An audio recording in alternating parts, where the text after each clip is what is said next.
Hello बच्चों, कैसे हो भाई।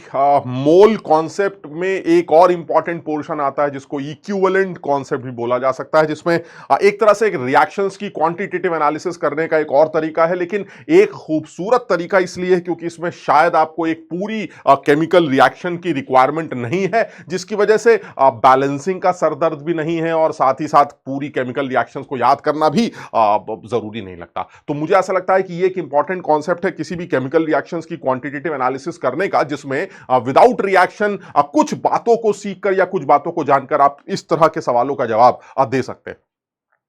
तो मेरे हिसाब से बेसिकली अगर देखा जाए तो जेई के एडवांस लेवल की अगर बात करें तो ये एक इंपॉर्टेंट टॉपिक माना जा सकता है, बिकॉज मोल कॉन्सेप्ट जिसके बारे में हम लोग ने लास्ट क्लास में भी डिस्कस किया है और पहले भी डिस्कस किया है, जिसमें ये बताया जाता है यार कि भाई रिएक्शन दे रखी है, लिमिटिंग रेजेंट वगैरह निकाल के कुछ एनालिसिस करो और ग्राम, वेट, मोल्स, मॉलिक्यूल्स जो भी कुछ कैलकुलेशन करना है वो करते रहो। हालांकि उसमें फिर भी हमने देखा था कि कुछ ऐसी चीजें हैं जिसमें रिएक्शंस की नॉलेज जरूरी है। अगर आपको इनऑर्गेनिक से रिलेट करता हुआ कोई न्यूमेरिकल बना के दे दिया जाए या ऑर्गेनिक केमिस्ट्री से रिलेट करता हुआ कोई न्यूमेरिकल बना के दे दिया जाए तो आपको रिएक्शन का आइडिया होना जरूरी। यहां पर भी यही कहना चाह रहे हैं वो कि भाई सवालों को करने का एक और तरीका भी बनाया जा सकता है, जिसमें शायद केमिकल रिएक्शंस का होना या पूरी केमिकल रिएक्शन का पता होना उतना जरूरी नहीं है। एनालिसिस आप तब भी कर सकते हैं जब आपको कुछ बेसिक इंफॉर्मेशन का आइडिया हो। तो चलिए इस चैप्टर को अपने हिसाब से स्टार्ट करते हैं, जिसमें इक्विवेलेंट कॉन्सेप्ट का इस्तेमाल किया जाएगा चीजों को एनालाइज या सवालों को करते वक्त, जिसमें हमें केमिकल रिएक्शंस की रिक्वायरमेंट शायद ना के बराबर पड़ेगी। तो हम सबसे पहले वही जैसा आइडिया है हम लोगों का कि सबसे पहले एक आध जरा वार्म अप सवाल लेते हैं जो सीधे सवाल है, बट जेई में इस कैटेगरी पे सवाल मेंस लेवल पर अब शुरू भी हुए हैं और इवन एडवांस लेवल पर पहले बहुत बार अब पूछे भी जाते हैं। एक सिंपल कैटेगरी की बात कर रहे हैं और इनफैक्ट इसमें कोई शक नहीं है, एडवांस के लेवल की अगर बात करें तो ऐसा नहीं है कि एडवांस का लेवल लगातार इंक्रीज करते चले जा रहे हैं। मेरा मानना यही है कि एडवांस का लेवल भी कम हुआ है, जिसकी वजह से अब इस तरह के सवालों का आने की पॉसिबिलिटी वो बढ़ती जा रही है। तो अगर मैं ध्यान से देखूं तो ये कोई बहुत पुराना सवाल नहीं है, इसलिए ये नहीं कहा जा सकता कि ये सवाल हमसे शायद ना पूछा जा सके। तो इस तरह के या इस कैटेगरी के सवाल वो एडवांस लेवल पर पूछता चला आ रहा है, जिसमें बच्चे सिर्फ ये जानकर इस तरह के सवालों को सॉल्व कर सकते हैं कि लॉ ऑफ इक्विवेलेंस क्या कहता। तो जिन बच्चों को लॉ ऑफ इक्विवेलेंस का आइडिया है और इक्विवेलेंट कैलकुलेट करने आते हैं, मुझे लगता है कि उनके लिए बहुत ज्यादा मुश्किल इस पर्टिकुलर कैटेगरी के सवाल नहीं हो सकते। तो मुझे ऐसा लगता है कि अगर आप लॉ ऑफ इक्विवेलेंस की बात करते हैं तो लॉ ऑफ इक्विवेलेंस के केस में लॉ ऑफ इक्विवेलेंस क्या कहता है, अगर इसके बारे में बात करें तो देखो सीधी सी बात है। सवाल तो बहुत सीधा है, मैं सवाल के बारे में भी डिस्कशन करता हूं। सवाल में वो ये कहना चाह रहा है कि जब भी कभी मैं उस लॉ ऑफ इक्विवेलेंस को यही मेंशन करता हूं, ये कह रहे हैं कि भाई देखिए ऐसा है कि इन द केमिकल रिएक्शन दो लोगों के बीच में केमिकल रिएक्शन हो रही है। तो मैंने कहा ठीक है सर, KMnO4 और KI के बीच में केमिकल रिएक्शन हो रही है, आप वीकली बेसिक एनवायरनमेंट आपने क्रिएट कर रखा है। सवाल ये पूछा जा रहा है कि आप कितने I2 के मोल बनेंगे अगर 4 मोल KMnO4 का इस्तेमाल हो। यानी सवाल क्या है, मुझे रिएक्शन का तो आइडिया नहीं है, लेकिन मैं जितना जानता हूं मैं उतना तो जरूर लिख सकता हूं कि मेरे पास KMnO4 है और ये KMnO4 KI के साथ रिएक्ट करना चाह रहा है।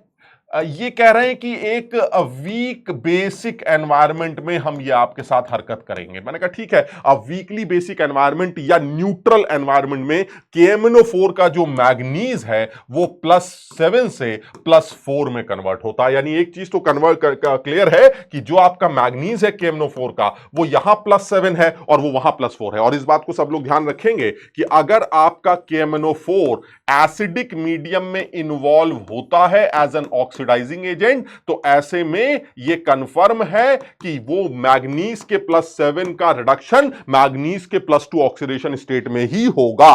अगर आपका स्ट्रांगली बेसिक एनवायरनमेंट है, यानी KMnO4 अगर स्ट्रांगली बेसिक एनवायरनमेंट में रिएक्ट करता है, तो ऐसे में मैग्नीज का +7 रिड्यूस होकर मैग्नीज +6 की ऑक्सीडेशन स्टेट में कन्वर्ट होगा। और अगर आप न्यूट्रल एनवायरनमेंट या वीक बेसिक एनवायरनमेंट की बात करते हैं, यानी या तो आप न्यूट्रल एनवायरनमेंट की बात करें या आप वीक बेसिक एनवायरनमेंट की बात करें, वीक बेसिक एनवायरनमेंट में मैग्नीज का +7 मैग्नीज +4 में कन्वर्ट होगा। इसका मतलब यह हुआ सर, जहां तक सवाल है एन फैक्टर्स का, तो मुझे एन फैक्टर एकदम साफ दिखाई देते हैं। जो पहला वाला KMnO4 है उसका एन फैक्टर 5 है, जो दूसरा वाला KMnO4 है उसका एन फैक्टर 1 है, और जो तीसरा वाला KMnO4 है उसका एन फैक्टर 3। क्लियर है? ये इलेक्ट्रॉन ट्रांसफर दिखाई दे रहे हैं सर। 7 से 2 5 का चेंज है, 7 से 6 1 का चेंज है, और 7 से 4 3 का चेंज है। सो तीनों केसेस में आपको KMnO4 के एन फैक्टर्स दिखाई देते हैं। जो सवाल मुझे दिया गया उस सवाल को अगर मैं ध्यान से देखूं तो क्योंकि वीकली बेसिक एनवायरनमेंट में तो मैं और कुछ नहीं तो इतना तो लिख ही सकता हूं कि मैग्नीज का +7 +4 में ही जाएगा। मुझे पूरी केमिकल रिएक्शन नहीं लिखनी है, लेकिन इतना तो मुझे आता है कि मैग्नीज का +7 +4 में चला जाएगा। चलिए ठीक है, लेकिन सर अगर मैग्नीज का +7 +4 में चला जाएगा तो ये जो आयोडीन है इसका क्या होगा? KMnO4 एक ऑक्सीडाइजिंग एजेंट, और जो हमारा Ki है वो पक्का ऑक्सीडाइज होगा, तो ये खुद क्या बनेगा? एक रिड्यूसिंग एजेंट। और ये खुद क्या हो रहा होगा? ऑक्सीडाइज। कैसे? आयोडीन का -1 ऑक्सीडाइज होकर ऑब्वियसली I2 में कन्वर्ट हो रहा होगा, यानी ओवरऑल। और सर आपको कैसे पता I2 बन रही है? अरे यार कैसी बातें कर रहे हो, जब वो सवाल में खुद ही पूछ रहा है कि कितने मोल I2 के बनेंगे, तो फिर तो हम सवाल निकाल ही सकते हैं। क्लियर है? ये आपके सामने पूरा का पूरा सिचुएशन। अब आता है लॉ ऑफ इक्विवेलेंस, बहुत इंपॉर्टेंट। मेरे हिसाब से लॉ ऑफ इक्विवेलेंस को किताबों में तमाम तरीके से लिखा जाता है, लेकिन मैं अगर अपनी लैंग्वेज में बात करूं तो लॉ ऑफ इक्विवेलेंस को लिखा जा सकता है जो रिएक्ट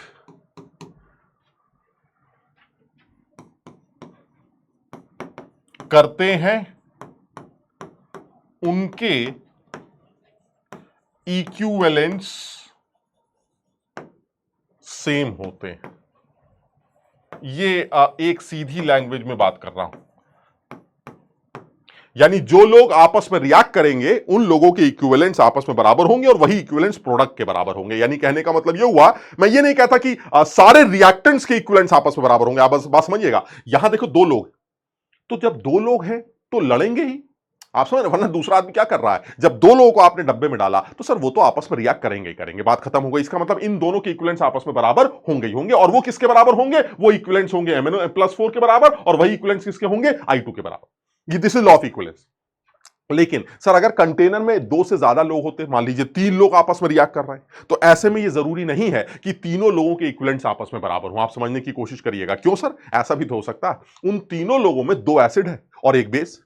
अब अगर 2 एसिड है और एक बेस, तो क्या तुम्हें लगता है कि ये तीनों के इक्विवेलेंट्स आपस में बराबर होंगे? कैसी बातें कर रहे हैं सर, एसिड और एसिड के इक्विवेलेंट्स आपस में कैसे बराबर हो सकते हैं? सर ये दोनों तो आपस में रिएक्ट ही नहीं कर रहे हैं। हां ये जरूर कह सकते हैं सर, ये दोनों मिलकर इसके साथ रिएक्ट कर रहे हैं, इसलिए इन दोनों के इक्विवेलेंट्स का सम वो इसके बराबर होगा। क्यों? क्योंकि भिड़ कौन रहा है? भिड़ ये दोनों मिलकर इसके साथ रहे हैं, इसलिए इन दोनों के इक्विवेलेंट्स का सम वो इसके इक्विवेलेंट्स के बराबर हो। सिमिलरली ऐसा भी हो सकता है किसी कंटेनर में 2 ऑक्सीडाइजिंग एजेंट्स हो और एक रिड्यूसिंग एजेंट हो, ऐसा भी हो सकता है। तो क्या तुम्हें लगता है कि ऑक्सीडाइजिंग एजेंट्स आपस में रिएक्ट करेंगे? नहीं नहीं नहीं नहीं सर, ये दोनों मिलकर रिड्यूसिंग एजेंट को ऑक्सीडाइज करेंगे। यानी equivalents of this plus equivalents of this is equal to equivalents of this. यानी जो लोग रिएक्ट करते हैं उनके इक्विवेलेंट्स को आपस में इक्वेट किया जा सकता है। सारे रिएक्टेंट्स के इक्विवेलेंट्स आपस में बराबर नहीं कहे जाते।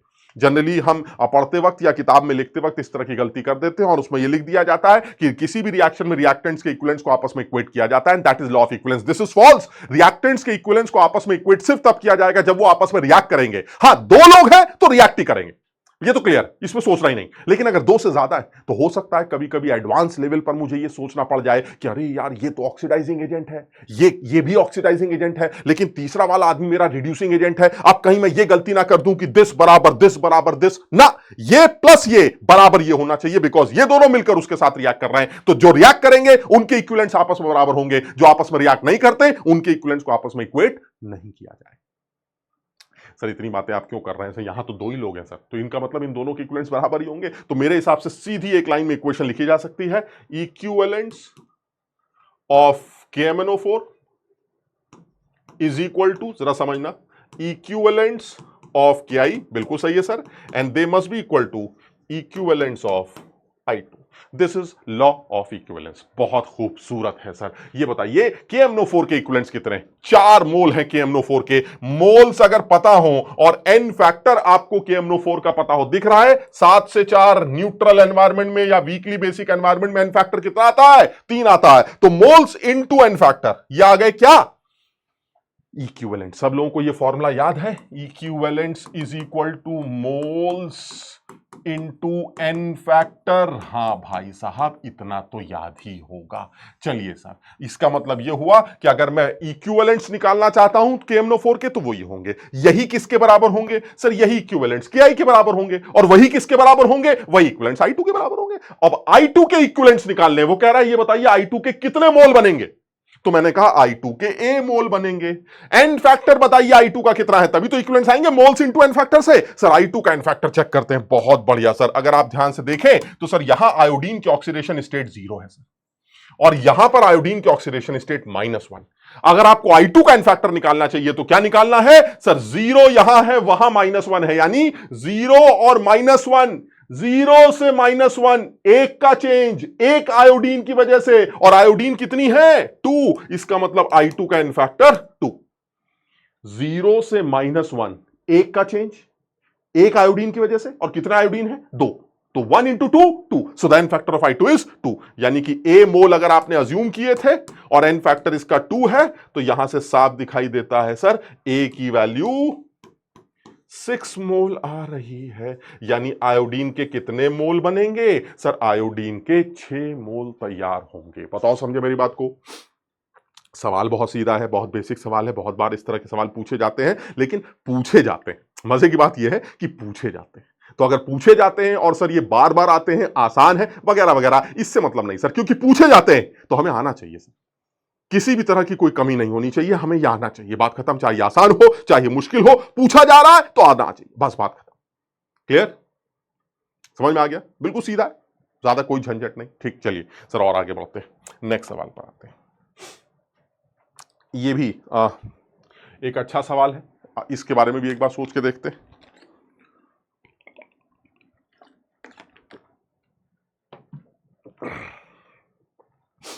सेम, बिल्कुल सेम।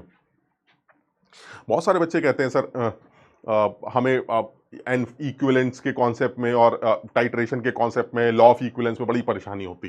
तुम ये देखोगे कि मैं हर बार एक ही बात बोलूंगा, मैं कभी भी कुछ नया नहीं बोलने लगूंगा कि सर अभी आप ये कह रहे थे, अब आप ये कह रहे हैं, अब आप ये कह रहे हैं ना, ताकि तुम्हें ये लगे कि इस पूरे चैप्टर में गिनी चुनी 2 ही बातें। आप समझ ना, इक्विवेलेंट्स निकालो, इक्वेट करो, निकालो, इक्वेट करो, निकालो, इक्वेट करो। हाँ वो ठीक है सर, आप समझो बात को, थोड़ा बहुत इधर उधर करना, मल्टीप्लाई, डिवाइड, मोलारिटी, नॉर्मेलिटी, वो सब ड्रामेबाजी है सर, वो तो चलता है। लेकिन कॉन्सेप्ट बड़ा सीधा है सर। दो लोगों के इक्विवेलेंट्स आपस में बराबर हैं क्योंकि वो दोनों आपस में रिएक्ट कर रहे हैं, और वही इक्विवेलेंट्स प्रोडक्ट के बराबर होंगे क्योंकि उन्हीं से वो प्रोडक्ट तैयार होगा। अब यहां पर भी सर मुझे रिएक्शन का कुछ आइडिया नहीं था, पता नहीं आप क्या बकवास करके आए, पता नहीं क्या सवाल बनाया आपने, लेकिन एक चीज मुझे पता है कि सर एक नॉन स्टोइचियोमेट्रिक कंपाउंड है सर Fe.9O। सर ये वो आदमी है जिसने डाल्टन साहब के मुंह पर एक करारा तमाचा लगाया था कि हर आदमी जब कोई कंपाउंड बनाएंगे लोग मिलकर, तो उनके बीच में एक सिंपल होल नंबर रेशो होगा। सर ये नॉन स्टोइचियोमेट्रिक कंपाउंड है जिसमें simple whole number ratio iron और ऑक्सीजन के बीच में नहीं है। खैर छोड़िए ये सब बेकार की बातें सर, लेकिन एक चीज कंफर्म है सर, ये जो Fe.9O है, ये रिएक्ट किससे कर रहा है? वो कह रहा है भाई तुम्हें दिखाई नहीं दे रहा, कितनी साफ रिएक्शन लिखी गई है। Fe.9O ये KMnO4 से रिएक्ट कर रहा है। मैंने कहा अच्छा बहुत बढ़िया, ये KMnO4 से रिएक्ट कर रहा है, और ये KMnO4 से रिएक्ट कर रहा है एसिडिक एनवायरनमेंट में। ये सब आप क्यों बताते हैं बार बार एनवायरनमेंट? इसलिए बताता हूं ताकि तुम ये समझ जाओ कि आयोडीन KMnO4 का फैक्टर 5 याद है, अभी तुमने लिखा था। और तुमसे अगर कोई पूछे कि ये बताओ प्रोडक्ट में क्या लिख सकते हो, हम क्या जवाब देंगे? अरे पागल हो गए हो क्या, हमें कोई रिएक्शन जबानी थोड़ी ना याद है कि कुछ भी लिख देंगे। है सारी रिएक्शन याद करके नहीं जाएंगे, हमें नहीं पता क्या लिखेंगे। अरे भाई थोड़ी सी अकल लगाओ, थोड़ी सी अकल लगाते हैं। हमें रिएक्शन नहीं लिखनी, लेकिन कम से कम कुछ अकल तो गा सकते हो। सर एक चीज तो क्लियर है, मैग्नीज जाएगा +2 में।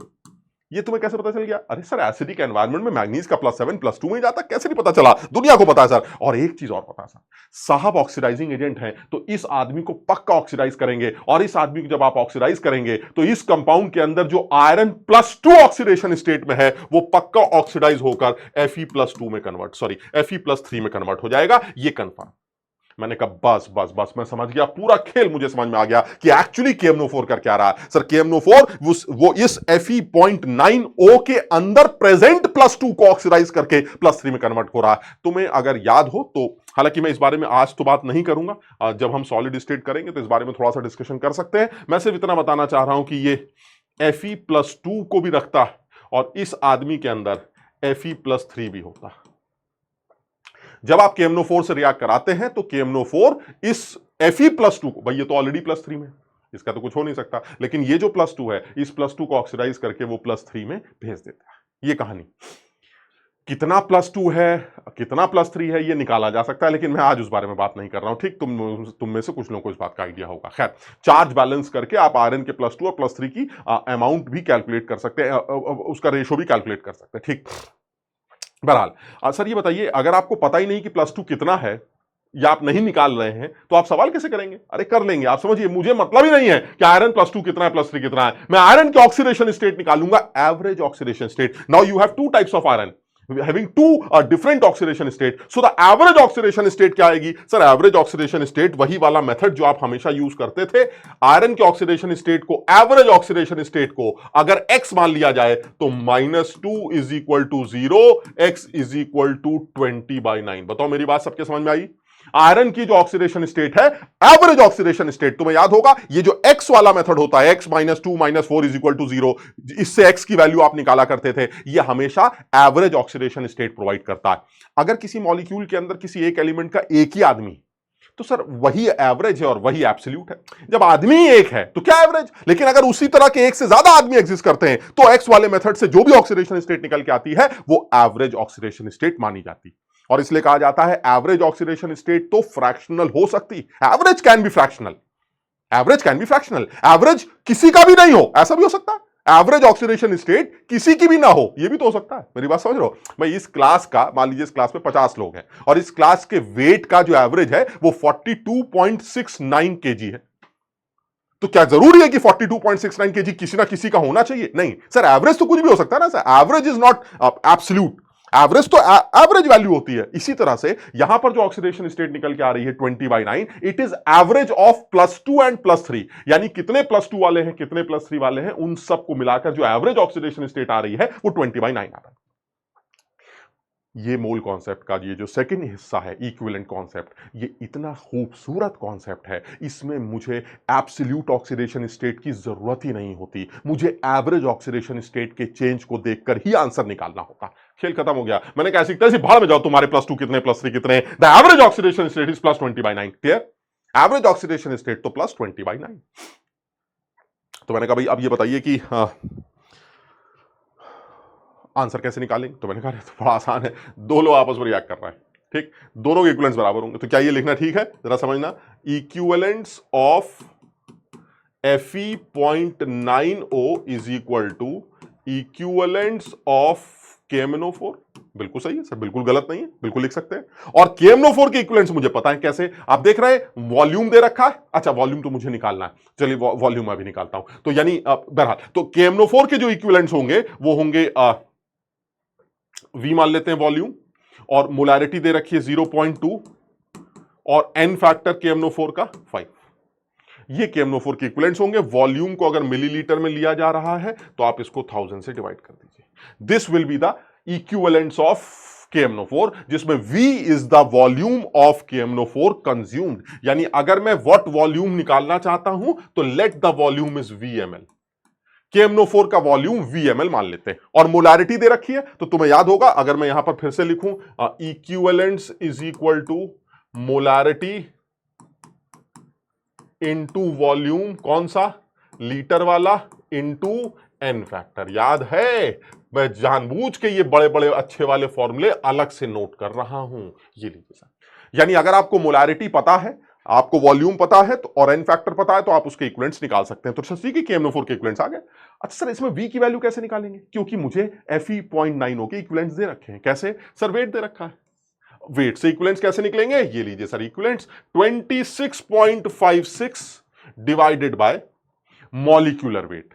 Moles wait upon molecular wait, वो क्या निकल आएंगे सर, वो आपको दे देंगे मोल्स, और मोल्स के बाद एन फैक्टर से डिवाइड करके, सॉरी एन फैक्टर से मल्टीप्लाई करके आप इसका एन फैक्टर इसके इक्विवेलेंट्स कैलकुलेट कर सकते हैं। तो इसका जब आप मॉलिक्यूलर वेट निकालेंगे Fe.90 का, तो ये 66.4 आएगा इनटू एन फैक्टर। चलिए जरा जरा सोच के देखो एन फैक्टर क्या है, सोचो।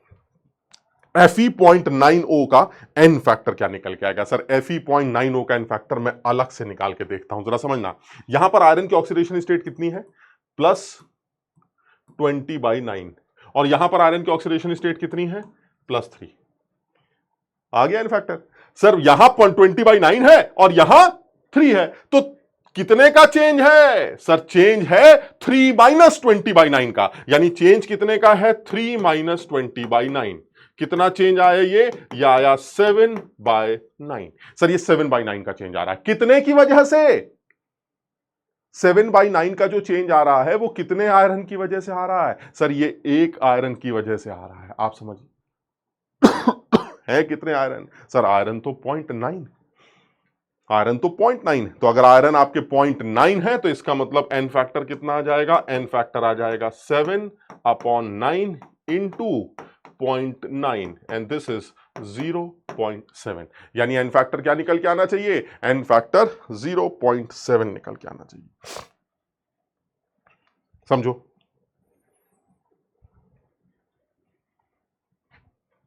कुछ दिमाग लगाओ,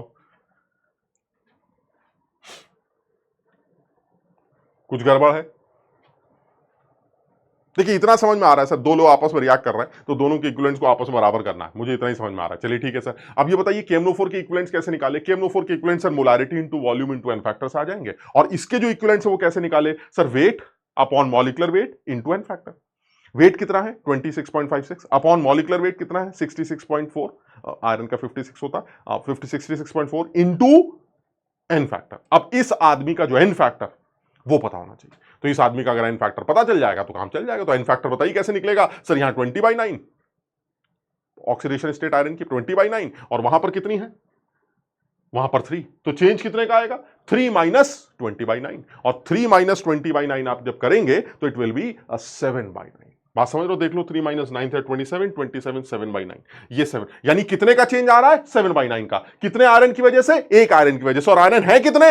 0.9, तो इसका मतलब ये हुआ एन फैक्टर कितना आना चाहिए सर? एन फैक्टर निकल के आना चाहिए इनटू 0.9, दैट इज 0.7, ये आ जाएगा आपका 0.7, and this must be equal to V into 0.2 into 5 divided by 1000।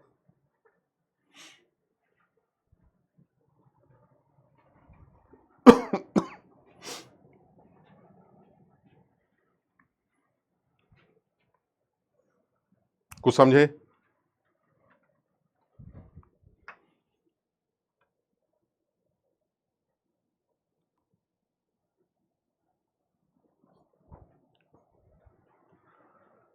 तो ये तो बड़ा आसान, इससे V कैलकुलेट कर लेते हैं। तो V जब आप कैलकुलेट करेंगे तो आप कैलकुलेट करके देखिएगा, ये 280 ml आ जाएगा, तो V की वैल्यू 280 ml आ जाएगी। ये आंसर, इसको सही कर लेते हैं एक बार, और इसका आंसर जो है वो क्या लिख देना चाहिए?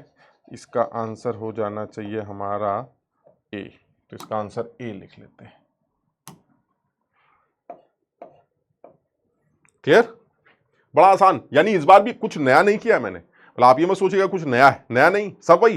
दो लोग आपस में रिएक्ट कर रहे हैं, दोनों के इक्विवेलेंट्स आपस में इक्वेट कर दिए गए, खड़ाक से आंसर निकाल लिया गया। काम की बात यह है कि ये एक ऐसा नॉन स्टोइचियोमेट्रिक कंपाउंड है जिसमें बच्चों को लगता है कि इसमें रिएक्शन क्या हो रही, उनको ऐसा लगता है यहां आयरन +2 वाला है। कितने +2 वाले वो मुझे नहीं पता, तो हमें जरूरत ही नहीं है +2 वाले कितने, क्योंकि मेरा ये जो लॉ ऑफ इक्विवेलेंस है जिसमें जब आप इक्विवेलेंट्स आपस में इक्वेट करते हैं तो एन फैक्टर कैलकुलेशन आप उसकी एवरेज ऑक्सीडेशन स्टेट से ही करते हैं, और एवरेज ऑक्सीडेशन स्टेट एक्स वाले मेथड से निकल आता है। तो आपने एक्स वाला मेथड माना, आपने आयरन की ऑक्सीडेशन स्टेट एवरेज एक्स ले ली, तो 0.9x -2 इज इक्वल टू 0, खट से एक्स की वैल्यू आ गई, और एक्स की वैल्यू से चेंज देखकर आपने एन फैक्टर कैलकुलेट कर लिया, और एन फैक्टर कैलकुलेट करके आपने मस्त आंसर निकाल लिया। क्लियर? चलिए सर और आगे बढ़ते हैं, अब आते हैं नेक्स्ट सवाल पर। देखो यहां पर भी ये भी एडवांस, मतलब आप देख रहे हैं एडवांस लेवल पर पर्टिकुलरली जो आजकल के सवाल है, आजकल के मतलब पिछले 6-7 सालों के सवालों अगर देखे जाएं तो इन पिछले 7-8 सालों से कुछ कुछ ऐसी कैटेगरी के सवाल बन रहे हैं जो कि बहुत रिलेवेंट हैं और बहुत स्पेसिफिक हैं। बहुत लेंदी, बहुत उल्टे सीधे लंबे चौड़े बकवास सवाल बिल्कुल नहीं पूछे जा रहे, बहुत रिलेवेंट सवाल पूछे जा रहे हैं जो बच्चे के सिर्फ एक बेसिक इंफॉर्मेशन को, बेसिक नॉलेज को चेक कर रहा है। आप देखिए बिल्कुल सिमिलर टाइप का सवाल यहां बनाया गया है कि 8 मोल KMnO4 जो है अगर वो थायोसल्फेट को ऑक्सीडाइज करेगा तो जो सल्फर का नया कंपाउंड बनेगा उसके कितने मोल बनेंगे। बिल्कुल सीधा सवाल। यानी कहने का मतलब यह हुआ कि आपके पास, अगर मैं ध्यान से देखूं तो मेरे पास KMnO4 है, परमैंगनेट आयन है, बहुत अच्छा सुना है, परमैंगनेट आयन ये है, और ये आदमी रिएक्ट कर रहा है थायोसल्फेट से, दैट इज H2O3। और इस थायोसल्फेट, और मीडियम कौन सा दे रखा है सर? मीडियम की आपको क्या जरूरत पड़ेगी? मीडियम की इसलिए जरूरत पड़ेगी क्योंकि KMnO4 के N फैक्टर के लिए मुझे मीडियम की जरूरत है, क्योंकि आपने तो मोल दे रखे हैं। तो इसका मतलब ये हुआ सर, ये आदमी हमें मीडियम दे रहा है और मीडियम में उसने लिख रखा है this is weak alkaline, weak basic. और अगर मीडियम वीक बेसिक होता है तो KMnO4 का N फैक्टर बिना सोचे 3 लिख दिया जाता है। बहुत बढ़िया। अच्छा, अगर ऐसा है तो आप आगे क्या क्या लिख सकते हैं? सर आगे मैं इतना तो लिख ही सकता हूं। क्यों इसलिए लिख सकता हूं क्योंकि सर वीकली बेसिक एनवायरमेंट है और उसमें मैग्नीज का +7 +4 में कन्वर्ट होता है। कुछ और भी लिख सकते हैं। हाँ सर, एक और चीज लिख सकते हैं, सल्फर को ऑक्सीडाइज किया जाएगा और सल्फर अपनी मैक्सिमम ऑक्सीडेशन स्टेट सल्फेट में कन्वर्ट होगा। बेसिक मीडियम में MnO4 थायोसल्फेट के साथ यही हरकत करता। अब आपसे पूछा जा रहा है कि भाई ये बताइए, ये जो सल्फर कंटेनिंग प्रोडक्ट बना है इसके कितने मोल बनेंगे, एक्स की वैल्यू बताइए। तो मैंने कहा भाई लॉ ऑफ इक्विवेलेंस सर, वही पुरानी कहानी है, equivalence of permanganate ion is equal to equivalence of thiosulphate ion is equal to equivalence of sulphur containing sulphate ion. खत्म हो गया। अब बताइए जरा MnO4 के इक्विवेलेंट्स कितने हैं सर? MnO4 के इक्विवेलेंट्स 8 मोल हैं, तो इक्विवेलेंट्स कितने हो जाएंगे? 8 × 5। क्लियर? नहीं 5 नहीं, सॉरी, N फैक्टर 5 नहीं है। N फैक्टर कितना है? N फैक्टर है इसका 3। 8 × 3 इज इक्वल टू, सल्फेट के आयंस निकालते हैं, मोल्स, इक्विवेलेंट्स निकालते हैं। मोल्स कितने हैं सवाल में? X। N फैक्टर कितना होगा जरा सल्फेट का कैलकुलेट करते हैं। यहां सल्फर की जो ऑक्सीडेशन स्टेट है वो +6 और यहां सल्फर की जो ऑक्सीडेशन स्टेट है वो +2। कैसे सर आपको पता चला? ये देखिए, थायोसल्फेट, अरे दुनिया जानती है, H2O3 2 नेगेटिव में सल्फर की एवरेज ऑक्सीडेशन स्टेट अगर आप निकाले तो it will be 2x -6 is equal to -2, x is equal to +2। यानी यहां थायोसल्फेट के अंदर सल्फर +2 है। तो बताइए सल्फेट का N फैक्टर कितना होगा? 6 से 2 4 का चेंज, एक सल्फर की वजह से, और एक ही सल्फर है, यानी सल्फेट का N फैक्टर कितना है? 4, यानी x × 4। ये x × 4 हो गया। इससे अगर आप ध्यान से देखें तो मुझे लग रहा है ये 2 आ जाएगा और x की वैल्यू यहां से 3 × 2 6 निकल आई। खेल खत्म। क्लियर? समझ में आया? बिल्कुल सीधा। मैंने ये सवाल इसलिए कराया ताकि तुम्हें ये बात समझ में आए कि मैं कुछ नया या नहीं, कुछ बार बार नई बात नहीं बोल रहा हूं, सारी बातें बिल्कुल एक जैसी।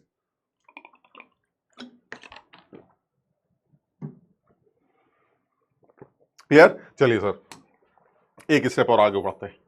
अब एक स्टेप और आगे बढ़ते हैं इस सवाल से। अगर ध्यान से देखो तो ये एक डिस्प्रपोर्शनेशन रिएक्शन की कहानी।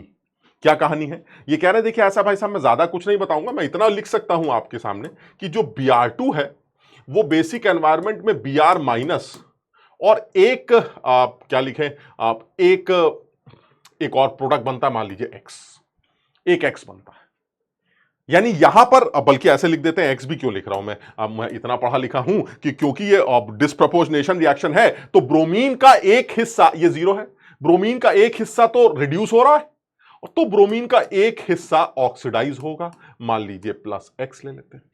क्लियर है? यानी this is my disproportionation reaction, और मुझे शायद यही बताना है कि what is the value of X। यानी वो ये जानना चाहता है कि ब्रोमीन का जो ब्रोमीन का वो हिस्सा जो ऑक्सीडाइज हो रहा है, तो वो जो ऑक्सीडाइज प्रोडक्ट है, उस प्रोडक्ट में ब्रोमीन की ऑक्सीडेशन स्टेट क्या?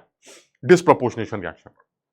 मैं बहुत अंदर घुसने की जरूरत नहीं है, बहुत सीधी निचोड़ तुम्हें बताता हूं, वो ये है, किसी भी डिस्प्रपोर्शनेशन रिएक्शन में जो नेट ओवरऑल इक्विवेलेंट वेट होता है उस सब्सटेंस का जो डिस्प्रपोर्शनेट हो रहा है, वो इंडिविजुअल इक्विवेलेंट वेट्स के सम के बराबर होता है।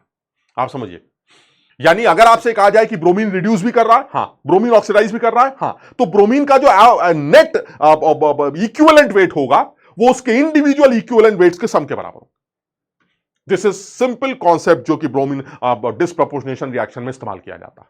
तो मैंने कहा बड़ा आसान है सर, ये बताइए नेट इक्विवेलेंट वेट कितना होगा? तो सर नेट इक्विवेलेंट वेट कितना होगा, क्या वो तो सवाल में दे रखा है सर, 96 है, तो नेट इक्विवेलेंट वेट तो आपने 96 दे रखा है। चलिए ठीक है सर, फिर एक रिएक्शन में इक्विवेलेंट वेट कितना होगा और दूसरी रिएक्शन में इक्विवेलेंट कितना वेट होगा? तो सर इस रिएक्शन में इक्विवेलेंट वेट निकालते हैं, मान लीजिए E1 है, ये जो E1 है वो इस रिएक्शन का, मान लेते हैं इस रिएक्शन में इसका इक्विवेलेंट वेट E1। अब बताइए इक्विवेलेंट वेट कैसे निकलता है? सर इक्विवेलेंट वेट होता है वो molecular weight upon n factor से निकाला जाता है। मॉलिक्यूलर वेट ब्रोमीन का हमने सुना है सर, ब्रोमीन का मॉलिक्यूलर वेट आजकल 160 होता है। बता सकते हैं इसका एन फैक्टर कितना है? तो सर इस रिएक्शन में ब्रोमीन का एन फैक्टर 0 यहां है, यहां -1 है, 0 से -1 1 का चेंज, 1 की वजह से, और क्योंकि 2 ब्रोमीन है तो 2 का चेंज, यानी एन फैक्टर कितना हुआ? 2 प्लस दूसरी रिएक्शन में भी मॉलिक्यूलर वेट तो ब्रोमीन का 160 रहेगा, लेकिन एन फैक्टर क्या होगा? चलिए एन फैक्टर चेक करते हैं। इस रिएक्शन में ब्रोमीन का एन फैक्टर, सर यहां 0 है, यहां प्लस x है, तो चेंज कितने का हुआ? x - 0, so change is x। तो यानी अगर आपको यहां पर ब्रोमीन का एन फैक्टर निकालना है तो क्या होगा? 0 से x का चेंज 1 ब्रोमीन की वजह से, और क्योंकि 2 ब्रोमीन है तो 2x का change. This is the n factor. यानी आप जरा समझने की कोशिश करिएगा, मैं यहां पर एकदम साफ साफ लिखने जा रहा हूं, E1 is the equivalent weight of bromine which, कौन सी bromine? Which is getting what? Reduced, which is getting reduced. और E2 क्या है? E2 is the equivalent weight of bromine, which bromine? Which is getting oxidized. बिल्कुल सही है sir. जहां तक एन फैक्टर का सवाल है तो एक रिएक्शन में एन फैक्टर उसका 2 है और दूसरी रिएक्शन में उसका एन फैक्टर 2x है। क्लियर है सर? इस चीज को सॉल्व कर लीजिए सर, x की वैल्यू निकाल लीजिएगा, +5 आ जाएगी सर। आपको पता चल जाएगा कि जो ब्रोमीन ऑक्सीडाइज हो रहा है वो ऑक्सीडेशन के बाद ब्रोमीन की नई ऑक्सीडेशन स्टेट क्या शो कर रहा है, वो +5। कुछ समझ में आया? सबके समझ में आया? तो इस चीज को आगे के लिए ध्यान रखना, ये इंपॉर्टेंट कॉन्सेप्ट है। जेई में डिस्प्रोपोर्शनेशन रिएक्शन के इस कॉन्सेप्ट को लेकर सवाल नहीं बनाया गया है, इसलिए उम्मीद है कि वो आपसे इससे रिलेटेड कोई सवाल पूछ ले। तो इस बात को ध्यान रखिएगा कि डिस्प्रोपोर्शनेशन रिएक्शन में जो इक्विवेलेंट वेट होता है वो इक्विवेलेंट वेट इंडिविजुअल रिएक्शंस में उस सब्सटेंस के इक्विवेलेंट वेट के सम के बराबर होता है। आप इस कॉन्सेप्ट को यूज करके इंडिविजुअली उस ब्रोमीन का डिस्प्रोपोर्शनेशन रिएक्शन में एन फैक्टर भी निकाल सकते थे। मुझे जरूरत नहीं है क्योंकि मुझे इक्विवेलेंट वेट ऑलरेडी दे रखा है, लेकिन सवाल ऐसा बन सकता था कि अगर ब्रोमीन Br- और Br+5 में कन्वर्ट हो रही है तो ब्रोमीन का इक्विवेलेंट वेट क्या होगा? तो ऐसे में आप फटाफट उसका नेट इक्विवेलेंट एन फैक्टर निकालिए और नेट एन फैक्टर को यूज करके उसको रिजल्टेंट इक्विवेलेंट वेट कैलकुलेट कर सकते। क्लियर है? चलिए सर, इस बात को भी समझ गए और आगे बढ़ते हैं सर। अब नेक्स्ट कैटेगरी पे चलते हैं। नेक्स्ट कैटेगरी एक बहुत सीधी सी कैटेगरी है। तुम्हें याद होगा कल की क्लास में इस तरह का एक सवाल कराया गया था जो 98 में जिस साल मैंने जेईई का पेपर दिया था, ये उस साल का एक डरावना सवाल था जिसको देखकर हमें तो शायद ही सवाल समझ में आया होगा, लेकिन कल हम लोगों ने सवाल को किया भी था और थोड़ा सा समझ कर किया था और ये कहा था कि भाई इस सवाल में जो है आप रिएक्शन को लिखिए, फिर K2O बनेगा और KO2 बनेगा और पता नहीं क्या क्या बकवास होगी। फिर मैंने तुम्हें ये भी बताया था इस सवाल को आसान तरीके से किया जा सकता है। तो चलिए मैं उसी सवाल को अब आसान तरीके से करने की कोशिश करता हूं। मुझे देखिए इस सवाल में कुछ और तो नहीं पता, लेकिन इतना तो पता है कि KI और KiO3 मिलकर आयोडीन बना रहा है, और साथ में क्या बन रहा है क्या नहीं बन रहा है भाड़ में जाए, मुझे मतलब नहीं, लेकिन मुझे इतना पता कि ये दो लोग आपस में रिएक्ट कर रहे हैं। कल के सवाल को अगर तुम्हें ध्यान हो, जिसने नहीं देखा है वो कल का वीडियो एक बार देखेगा, इस सवाल को जरूर देखेगा। इस सवाल में पूछा जा रहा है कि जो आयोडीन बनी अगर उसने 45 ml हाइपो सोल्यूशन को खाया तो बता सकते हैं इस हाइपो सोल्यूशन की मोलारिटी क्या होगी। तो हम लोग ने भी कल ये डिस्कस किया था कि अगर आयोडीन जो बनी, ये आयोडीन अगर हाइपो सोल्यूशन को खाती है, और मैं आज फिर यही बोल रहा हूं, इस रिएक्शन को याद कर लो। मैं तुमको यही रिएक्शन सिर्फ याद करने के लिए बोल रहा हूं। सारे बच्चे इस रिएक्शन को जरूर याद रखें क्योंकि ये एक इंपॉर्टेंट रिएक्शन मानी जाती। आयोडीन हाइपो सोल्यूशन के साथ रिएक्ट करके Na2S4O6 बनाती। ठीक, बहरहाल। और यहां पर अगर आप आयोडीन के एन फैक्टर की बात करें तो यहां पर आयोडीन का जो एन फैक्टर है वो 2 और हाइपो सोल्यूशन का जो एन फैक्टर है वो 1। कैसे सर? यहां 0 है, यहां -1 है, तो 0 से -1, एक का चेंज एक आयोडीन की वजह से, 2 आयोडीन है तो एन फैक्टर 2। यहां पर सल्फर को अगर देखो तो अभी तुमने देखा था +2 है, और यहां पर सल्फर के एवरेज ऑक्सीडेशन स्टेट निकालो तो 2.5, तो 2 से 2.5 मतलब 0.5 का चेंज एक सल्फर की वजह से। सल्फर कितने? 2, तो 0.5 इंटू 2 1, तो यानी दोनों के एन फैक्टर यही। सवाल यह है कि अगर मुझे यह पता चल जाए कि आयोडीन के कितने मोल ऊपर बने, तो जितने आयोडीन के मोल्स बनेंगे उसके डबल हाइपो के खर्च होंगे, और जैसे ही हाइपो के मोल आ जाएंगे तो moles of hypo, that is sodium thiosulfate solution Na2H2O3, they must be equal to, it must be equal to molarity of the solution into volume. यही तो होगा सर। वॉल्यूम आपने दे रखा है, मोलैरिटी मुझे पूछी गई है, मोल्स ऑफ हाइपो निकल आएंगे कैसे सर? अगर आयोडीन के मोल पता चल गए तो हाइपो के डबल हो जाएंगे सर, बैलेंस इक्वेशन है, डबल हो जाएंगे, और जैसे मोल आएंगे यहां रख दीजिएगा, मोलैरिटी निकालनी है, वॉल्यूम दे रखा है, आंसर आ जाए। सारा खेल क्या था? कल भी यही बोला था, आज भी यही बोल रहा हूं, सारा खेल यही है कि आयोडीन के कितने मोल बने। सर कल आपने बड़ी इक्वेशन बनाई थी और ड्रामा किया था, आज इस सवाल को आसानी से कर सकते हैं बैलेंस इक्वेशन बनाकर। सर बैलेंस कैसे करेंगे? अब जरा अकल लगाते हैं, बहुत ध्यान से देखना भाई। यहां पर आयोडीन -1 है, यहां पर आयोडीन +5 है, और यहां पर आयोडीन 0 है। ठीक है, आप देख पा रहे हैं कि कियाई का एन फैक्टर क्या है? सर कियाई का एन फैक्टर बिल्कुल साफ दिखाई देता है, इट इज 1। कैसे? अरे भाई -1 से 0, एक का चेंज एक की वजह से, और एक आयोडीन है तो एन फैक्टर इज 1। और यहां पर KiO3 का अगर आप एन फैक्टर देखें तो वो 5, 5 से 0, 5 का चेंज एक की वजह से एक। ठीक, लॉ ऑफ इक्विवेलेंस ये कहता है कि जब दो लोग आपस में रिएक्ट करें और उनके एन फैक्टर्स का रेशो 1:5 हो, तो उनका जो मोलर रेशो होगा वो 5:1 होगा, यानी यहां 5 होगा और यहां 1। मोलर रेशो का उल्टा उनके एन फैक्टर्स का रेशो का उल्टा उनका मोलर रेशो होता है। क्यों? ताकि इक्विवेलेंट सेम हो जाए, that is law of equivalence. तुम देखो 5 into 1 moles into n factor, 1 into 5 moles into n factor. Sir देखिए तभी तो दोनों के इक्विवेलेंट्स बराबर होंगे, यानी दो लोगों के इक्विवेलेंट्स बराबर ही तब होंगे जब उनके एन फैक्टर्स का रेशो उनके मोलर रेशो का उल्टा हो। बात समझ रहे हैं? यानी if it is 1:5 it will B 5 and 1। Sir यहां पर आयोडीन कितनी? 5। यहां पर आयोडीन के कितने एटम है? 1 मोल, तो 5 मोल यहां से, 1 मोल यहां से, कितने आयोडीन के एटम बनेंगे? 6 मोल। कहां से आएंगे 6 मोल? सर ये आ गए 6 मोल, हो गई reaction balance, this is 3I2। Clear? Balance हो गया। क्या बना साथ में? ऐसी की तैसी मुझे को मतलब ही नहीं है सर। 3 मोल आयोडीन बनेगी, कितने KiO3 से? 1 मोल KiO3 से। तो अगर आपको KiO3 के मोल दे रखे हैं तो I2 के मोल 3 गुने हो जाएंगे, और KiO3 के मोल मुझे दे रखे हैं सर, कितने हैं KiO3 के मोल्स? मोल्स ऑफ KiO3 कितने हैं? 0.1/214। Molecular weight of KiO3 is 214, जहां तक मुझे याद आ रहा है, एक बार चेक कर लेना। ठीक, तो फिर मोल्स ऑफ आयोडीन कितने होंगे? मोल्स ऑफ आयोडीन सर वो 3 टाइम्स हो जाएंगे, 3 गुने ऑफ 0.1 इंटू 214। और जब मोल्स ऑफ आयोडीन आ जाएंगे तो हाइपो के कितने मोल्स होंगे? सर जितने आयोडीन के उसके डबल हाइपो के होंगे, तो हाइपो के मोल्स कितने हो जाएंगे? इसके भी डबल। यानी सवाल बड़ा सीधा है सर, हाइपो के मोल हो जाएंगे 2 times into 3 into 0.1/214। This must be equal to molarity into volume, और वॉल्यूम कितना खाया आपने? 45 ml। सर इससे m की वैल्यू निकालिए और m की वैल्यू 0.0623 आ जाएगी without using any balance equation, और एनी इक्वेशन जो तुमने रटनी थी। मैंने कोई इक्वेशन यूज नहीं की, मुझे इतना पता है ये दो लोग आपस में रिएक्ट कर रहे हैं सर, इन दोनों के इक्विवेलेंट्स आपस में बराबर होंगे, और इन दोनों के अगर इक्विवेलेंट्स आपस में बराबर हैं तो उसको यूज करने का तरीका, इनके एन फैक्टर्स निकालने मुझे आते हैं, मैंने खट से इनके मोलर रेशो ले लिए, और जैसे इनके मोलर रेशो पता चले मैं समझ गया सर आयोडीन के 6 मोल्स तभी तैयार होंगे जब आपने आयोडीन के 6 मोल अगर आप बनाना चाहते हैं तो I2 का बैलेंसिंग 3 जरूर होगी, तभी तो 6 मोल आयोडीन एटम बनेंगे सर, ये 3 है। इस बैलेंस इक्वेशन को देखकर साफ समझ में आता है कि KiO3 का अगर 1 मोल यूज किया जाएगा तो I2 के 3 मोल खर्च होंगे। आयोडीन के 3 मोल बनाने के लिए, आयोडीन के 3 मोल अगर KiO3 के 0.1 ग्राम है तो आयोडीन के मोल्स आपने कैलकुलेट कर लिए, और उससे हाइपो के मोल, और हाइपो के मोल से उसकी मोलैरिटी कैलकुलेट। सवाल देखो अच्छा बनाया गया था, लेकिन फिर वही है कि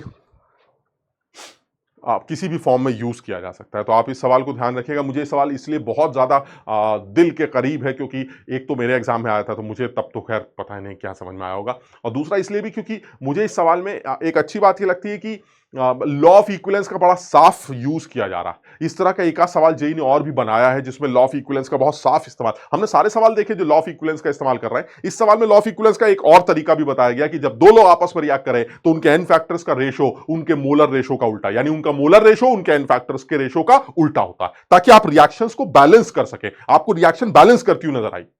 ठीक है, और एग्जाम्पल लेते हैं। चलिए इसी टाइप के सवाल का एक और एग्जाम्पल लेते हैं। अगर मुझे मिल गया तो मैं उस सवाल को एक बार दिखाना चाह रहा हूं जो मैं बोल रहा हूं।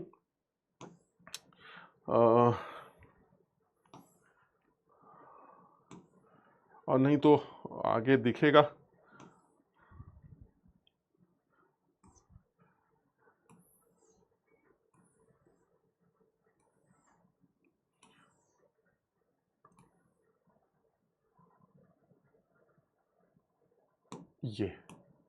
ये देखिए, पुराना सवाल नहीं, हाल फिलहाल का ही सवाल। मैंने बताया कि जब आप करीब ही एडवांस के सवाल देखते हैं, 7-8 सवाल के अंदर सालों के अंदर अंदर आप देखते हैं बहुत स्पेसिफिक सवाल बनाए जाते हैं। कोई बकवास नहीं है, मैं कराऊंगा एक दो सवाल उल्टे सीधे लंबे चौड़े, बट बिल्कुल सीधी बात करते हैं, कोई उल्टी सीधी बकवास नहीं करते। इस बार भी बिल्कुल सीधी बात की गई है, लेकिन फिर भाई बच्चों को ऐसा लगता है कि भाई ये सब कैसे कर सकते हैं, बड़ा मुश्किल है। आप करके देखते हैं। सर देखिए इसमें करा क्या जा रहा है, इसमें कह रहा है कितना पानी बनेगा, तो मैं समझ गया रिएक्शन लिखेगा, एनालिसिस करेंगे, मेरे 1 तुम्हारे 4 बनेंगे, मेरे 12 हैं, तुम्हारे 50 समझ लो भाई। सर रिएक्शन कहाँ है, इतने पढ़े लिखे थोड़े ना, लेकिन फिर भी हमने मान लीजिए रिएक्शन याद कर रखी है। चलिए सर आज आपकी बात सुन लेते हैं, रिएक्शन ही लिख रखी है, ऑक्सीडेशन हो रहा है रोम्बिक सल्फर का। सर जो रोम्बिक सल्फर है वो आपने ले रखा है, मान लीजिए दिस इज S8। ठीक, किससे रिएक्ट कर रहा है सर, ये नाइट्रिक एसिड से रिएक्ट कर रहा है। चलिए ठीक, क्या बनेगा sir compound with the highest oxidation state of sulphur, यानी एक ऐसा कंपाउंड आपको बनाना है जिसमें सल्फर की ऑक्सीडेशन स्टेट हाईएस्ट है। सर इसमें समझ में आता है sir, the highest oxidation state of sulphur is what, highest oxidation state of sulphur is +6, और हम सब जानते हैं सर +6 तो साहब ही का बनता है, यानी HNO3 और सल्फर आपस में रिएक्ट करेंगे और वो क्या बना देंगे, H2SO4। साथ में क्या बनेगा, पानी, क्योंकि हमसे पूछा गया है पानी कितना बनेगा, और साथ में बना NO2। चलिए सर ठीक, ये रिएक्शन ठीक। सर अब आप इसको बैलेंस कर लीजिए, चलिए आप इसको बैलेंस कर लीजिए। अब बैलेंस कैसे करेंगे वो देखो, तो सर बड़ा आसान है सर, अब थोड़ा बहुत जुगाड़ लगाइए सर। इधर 7 8 हैं तो इधर भी 8 लगा देते हैं, आप समझ रहे बात को, इधर 8 लगा दिए तो अब बैलेंस करेंगे तो पता नहीं कैसे कैसे पानी के मोल्स निकालने हैं, 24 इधर से। जब आप इसको बैलेंस करेंगे तो ये आ जाएगा 48, है ना, और नाइट्रोजन हो गए हमारे 48, तो यहाँ पर भी आ गया 48, और यहाँ पर पानी के 16 और 32 यानी 16H2, ये बैलेंस हो गया। ऑक्सीजन कितने हो गए, ऑक्सीजन हो गए मेरे पास यहाँ से 48 इंटू 2 दैट इज 96, और यहाँ से 16 आ गए, 96 और 16 कितने हुए भाई, 112, और ये 32 और आ गए यानी 144, और यहां से कितने आ रहे हैं 144। चलिए ठीक है सर, ये बैलेंस हो गए, और इस बैलेंस इक्वेशन के अकॉर्डिंगली साफ दिखाई दे रहा है कि आपका आंसर क्या निकल के आएगा सर, अगर 1 मोल सल्फर लेंगे तो 16 मोल पानी के बनेंगे, यानी 1 मोल सल्फर 1 मोल एसिड प्रोड्यूस 16 मोल H2O, और 16 मोल H2O का वेट क्या आएगा, वेट ऑफ H2O कितना आएगा, 16 इंटू 18 एंड दैट इज 288 ग्राम। ये आंसर है, खत्म, कुछ खास नहीं, आसानी से किया जा सकता। क्लियर है। अच्छा, इसको बैलेंस करने का एक और आसान तरीका तुम्हें बताता हूं सर, इसमें बड़ा ड्रामा है, आपको कैसे पता चला यहाँ 48 आएगा, मुझे पता था, मैं बताऊं कैसे पता था। ये बताइए सल्फर क्या इन फैक्टर कितना है सर, सल्फर यहां 0 है और यहां सल्फर +6, 0 से 6 का चेंज, एक सल्फर की वजह से, और सल्फर कितने 8, यानी इसका इन फैक्टर कितना है 8 इंटू 6 दैट इज 48। ठीक, यहां आते हैं, यहां नाइट्रोजन कितना है +5, और यहां नाइट्रोजन कितना है +4, तो नाइट्रोजन 5 से 4 में जा रहा है, और अगर नाइट्रोजन 5 से 4 में जाएगा तो एक का चेंज आएगा, एक नाइट्रोजन की वजह से, और एक ही नाइट्रोजन है, तो इसका मतलब इसका इन फैक्टर कितना है और अभी मैंने तुम्हें क्या बताया था कि जो इनके एन फैक्टर्स का रेशो है उसका उल्टा मोलर रेशो होगा। तो if it is 48:1 it will B 1:48। हो गया बैलेंस। जैसे ही 148 दिखोगे तुम्हें आगे की बैलेंसिंग अपने आप दिख जाएगी। खड़ाक से बैलेंस करो, पानी के 16 मोल यानी 288 ग्राम्स तैयार। क्लियर? समझ में आया? सर इतना क्या ड्रामा है सर, हम हिट एंड ट्रायल लगा के बैलेंस कर लेंगे ना। इतना टाइम क्यों लगाओगे यार, जब तुम्हें पता है एक आदमी रिड्यूस हो रहा है, एक आदमी ऑक्सीडाइज हो रहा है, एक आदमी रिड्यूस हो रहा है, तो दोनों लोगों के एन फैक्टर्स का जो भी रेशो होगा वो उनके मोलर रेशो का उल्टा होगा। तो एन फैक्टर तुम्हें निकालना आता है, मोलर रेशो उल्टा, खत्म। क्लियर? चलिए सर नेक्स्ट कैटेगरी पर आते हैं। नेक्स्ट कैटेगरी है डबल टाइट्रेशन की। डबल टाइट्रेशन एक ऐसा टाइट्रेशन है जिसमें इंडिकेटर यूज किए जाते हैं।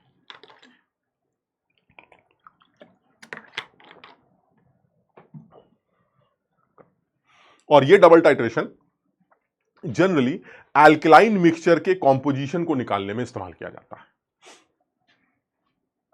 एल्कलाइन मिक्सचर के कॉम्पोजिशन को निकालने में इस्तेमाल किया जाता है। यानी एल्कलाइन मिक्सचर अगर आपको दिया जा रहा है तो उस एल्कलाइन मिक्सचर का जो कॉम्पोजिशन, तो देखो अगर मैं सवाल तो कर ही रहा हूं, लेकिन अगर मैं इससे पहले आपको थोड़ा सा समझाने की कोशिश करूं, क्योंकि जनरली बच्चों ने बोला था कि थोड़ा सा डबल टाइट्रेशन के बारे में बोल दीजिएगा। हम लोगों ने क्लास में डिटेल में कर रखा है सारी बातें, लेकिन फिर भी मैं तुम्हें ऐसे ही समझा रहा हूं कि अगर एल्कलाइन मिक्सचर की मैं बात करूं तो जैसे मान लीजिए, ऐसे समझाने के लिए तौर पे बोल रहा हूं, मान लीजिए मेरे पास यहां पर 1 ग्राम NaOH है, ऐसे सिर्फ समझाने की बात कर रहा हूं, और मेरे पास 1 ग्राम Na2CO3 है, और मान लीजिए मेरे पास 1 ग्राम NaHCO3।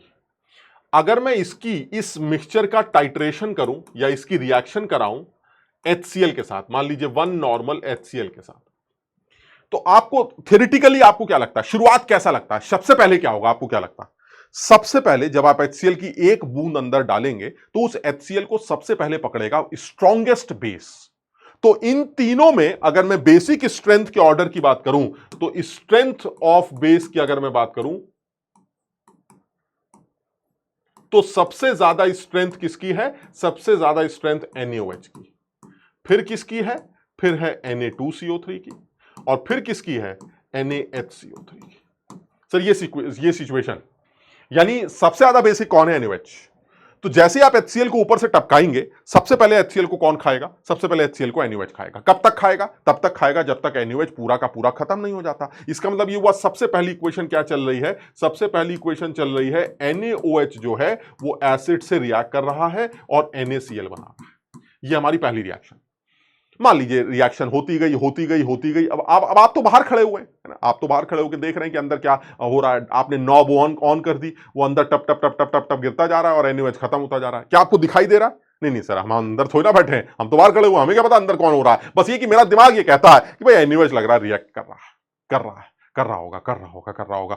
फिर एक टाइम ऐसा आएगा जब NaOH खत्म हो जाएगा, मुझे नहीं पता चलेगा। मैं तो ये सोच रहा हूं NaOH रिएक्ट कर रहा है, कभी खत्म होगा, कब होगा ये नहीं पता। हाँ ये मुझे पता है कि जब वो खत्म हो जाएगा तो किसका नंबर आएगा, जब वो खत्म हो जाएगा तो नंबर Na2CO3 का आएगा, ये मुझे पता। मान लीजिए अंदर ही अंदर वो खत्म हो गया, मुझे कुछ नहीं पता, लेकिन अंदर जब NaOH खत्म हो जाएगा तो किसका नंबर आएगा? Na2CO3 का। ये Na2CO3 कहेगा अब मैं HCl से रिएक्ट करूंगा। और हम सब जानते हैं कि Na2CO3, हमने आयनिक इक्विलिब्रियम में बहुत डिटेल में इस बारे में बात की है कि जब Na2CO3 रिएक्ट करता है HCl से, तो वो सबसे पहले अपना एक H खा लेता है, यानी सबसे पहले एक H को एक्सेप्ट कर लेगा। तो एक H को एक्सेप्ट करेगा तो ये आ जाएगा NaHCO3। ठीक है। जब NaHCO3 पूरा का पूरा Na2CO3 सारा का सारा NaHCO3 में कन्वर्ट हो जाएगा तब क्या होगा? हमें नहीं पता अंदर क्या हो रहा है, हमें ये पता है कि कुछ हो रहा है, लेकिन दिख नहीं रहा है कि कब क्या हुआ। आप समझ रहे हैं? रिएक्शन का मुझे आइडिया है कि पहले NaOH खत्म होगा इस रिएक्शन के अकॉर्डिंगली, फिर ये खत्म होगा इस रिएक्शन के अकॉर्डिंगली, सब पता है, लेकिन कब क्या हो रहा है ये मुझे नहीं पता, क्योंकि मैं डब्बे के अंदर नहीं, डब्बे के बाहर खड़ा हुआ। क्लियर है? अब तीसरी रिएक्शन क्या हो सकती है? तीसरी रिएक्शन हो सकती है कि सर जब सब कुछ हो जाएगा तो NaHCO3 जो बना वो भी HCl से रिएक्ट करने लगेगा, क्योंकि बेसिक नेचर तो इसका भी है, और ये रिएक्ट करेगा तो ये क्या बनाएगा? H2CO3। और अगर मैं ध्यान से देखूं तो मेरे पास पहले से भी NaHCO3 प्रेजेंट है, NaHCO3 पहले से भी प्रेजेंट है, ये NaHCO3 भी HCl से रिएक्ट करेगा और क्या बनाएगा? H2CO3। यानी अगर मैं ध्यान से देखूं तो बर्तन में ये सारी रिएक्शन चल रही होंगी। अब ये बताइए अब क्या होगा? सर मुझे तो कुछ नहीं पता है, मैं तो नॉब खोल के बैठा हुआ से अंदर हो रहा होगा सर, जो होना पहले वो निपटा, फिर ये निपटा, ये निपटा, लेकिन मुझे नहीं पता कब क्या हुआ ये नहीं पता, लेकिन होना क्या है ये पता, क्योंकि मैं इतना काबिल हूं, मैं जानता हूं ये रिएक्ट करेगा, ये इस तरह से रिएक्ट करेगा, ये इस तरह से रिएक्ट करेगा, ये इस तरह से रिएक्ट करेगा, ये तो मुझे पता है, लेकिन कब किस स्टेज में कौन सी रिएक्शन शुरू हुई, कौन सी खत्म हुई, ये मुझे नहीं पता। मेरी बात समझ रहे हैं? ये बात पता करने के लिए कि अंदर क्या हो रहा है और कब क्या हुआ, यह पता करने के लिए आपको डब्बे के अंदर जाना पड़ता है। और मैं इतना मोटा तगड़ा आदमी डब्बे के अंदर नहीं जा सकता, तो मैं क्या करता हूं, अपने किसी साथी को डब्बे के अंदर बैठा देता हूं, और वो साथी या तो फिनोप्थिलीन इंडिकेटर होगा या वो मिथाइल ऑरेंज इंडिकेटर होगा। वो जो फिनोप्थिलीन इंडिकेटर है, वो फिनोप्थिलीन इंडिकेटर ये कहेगा कि मैं डब्बे के अंदर जाने के लिए तैयार हूं, मुझे कोई दिक्कत नहीं। लेकिन फिनोप्थिलीन एक ऐसा इंडिकेटर होता है जो कलर तब चेंज करता है जब उसको वीकली बेसिक एनवायरनमेंट नजर आता। यानी यहां पर एक चीज बिल्कुल मेंशन कर लेते हैं, phenolphthalein changes colour when the environment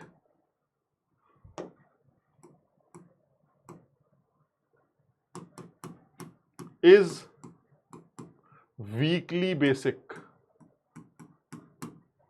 यानी जब एनवायरनमेंट वीकली बेसिक होगा तो फिनोप्थिलीन कलर चेंज करेगा। तो सर जब आपने शुरू में फिनोप्थिलीन को अंदर डाला होगा, मान लीजिए ये आपने फिनोप्थिलीन को अंदर डाल दिया, ये ऐसे ले लेते हैं, ये आपने फिनोप्थिलीन को अंदर डाल दिया, तो उस टाइम पर सर ये बताइए एनवायरनमेंट कैसा है सर? मैंने कहा शुरू में जब आप अंदर डालेंगे तो शुरू में कौन है सर? शुरू में एनएच पड़ा हुआ है सर, स्ट्रॉन्ग बेसिक। फिनोप्थिलीन क्या बोलेगा? चुप चुप चुप, स्ट्रॉन्ग बेस, स्ट्रॉन्ग बोलेंगे नहीं, चुप। क्यों? क्योंकि फिनोप्थिलीन स्ट्रांगली बेसिक एनवायरनमेंट में कलर चेंज नहीं करता। आयनिक इक्विलिब्रियम में इंडिकेटर थ्योरी के अंदर ये चीज तुम्हें समझाई भी जाएगी, कलर चेंज नहीं कर रहा, कोई बात नहीं। अब क्या होगा सर? आपने नॉब ऑन कर दी, नॉब ऑन करेंगे तो क्या होगा सर? NaOH ऊपर से रिएक्ट करता जाएगा, HCl गिर रहा है, NaOH कम होता जाएगा, NaOH कम होता जा रहा है, कम होता जा रहा है, कम होता जा रहा है। एक टाइम ऐसा आएगा NaOH पूरा खत्म हो जाएगा।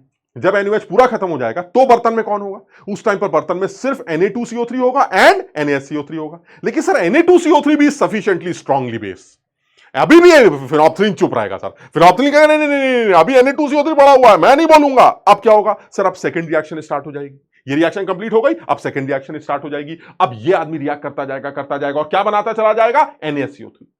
अब जब ये सारा का सारा NaSCO3 में कन्वर्ट हो जाएगा तो उस टाइम पर आपके बर्तन में बताइए क्या क्या पड़ा होगा सर? उस टाइम तक मेरे बर्तन में सिर्फ पड़ा होगा NaHCO3। कौन सा NaHCO3? एक वो जो ये बना और एक वो जो पहले से प्रेजेंट है। यानी कहने का मतलब ये हुआ, एक वो NaHCO3 होगा जो मेरे पास नया बना होगा इसकी रिएक्शन के साथ, और एक वो NaHCO3 होगा जो पहले से प्रेजेंट है। And the presence of that only NaHCO3 indicates the medium is weekly basic now. यानी डब्बे में जब सिर्फ सोडियम बाइकार्बोनेट होगा तो एनवायरनमेंट वीकली बेसिक कंसीडर किया जाएगा और फिनोप्थिलीन चौड़ा होकर बोलेगा मैं रंग बदल दूंगा। यानी जिस टाइम पर फिनोप्थिलीन कलर चेंज करता है उस टाइम पर आपके कंटेनर में सिर्फ कौन होना चाहिए? Sodium bicarbonate. यानी जैसे ही मेरे दोस्त ने अंदर रंग चेंज किया, जैसे ही वो पिंकिश नजर आया, मैंने खट से नॉब बंद कर दी। मुझे नहीं पता अंदर क्या हो रहा है, लेकिन मेरे दोस्त ने मुझे बताया नॉब बंद करो, नॉब बंद करो। मुझे कैसे पता चला? उसने रंग बदला। जैसे उसने रंग बदला मैंने नॉब ऑफ कर दी, और जैसे ही मैंने HCl की नॉब ऑफ की मुझे पता चल गया।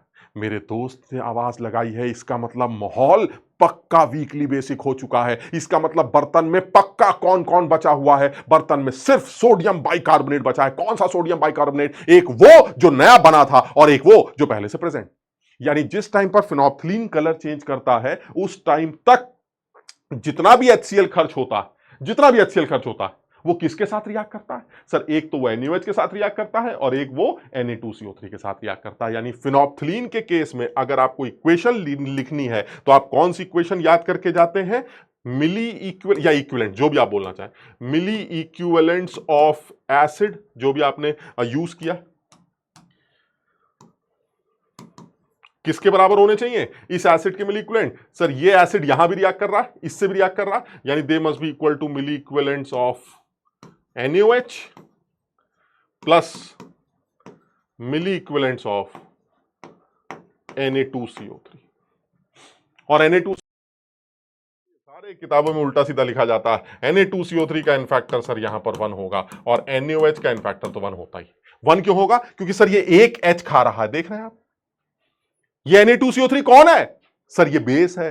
ये बेस की तरह बिहेव कर रहा है क्योंकि एसिड से रिएक्ट कर रहा है। और कितना बेस है कि बेस का इनफैक्टर कितने एच खाए, कितने एच खाए सर? एक ही एच खा रहा हूं, इसलिए मेरा इनफैक्टर क्या है? 1। क्लियर है? ये फिनोप्थलीन की इक्वेशन बनेगी। तो जब भी कभी फिनोप्थलीन का सवाल आएगा आपको इसी इक्वेशन को यूज करना पड़ेगा। Milli equivalents of acid consumed is equal to milli equivalents of NaOH plus milli equivalents of Na2CO3 with respect to n factor 1। Clear? समझ में आई? चलिए सर, आप ये बताइए, अगर यही सवाल ऐसे ना पूछकर ये पूछा जाता कि भाई मेरे पास बर्तन में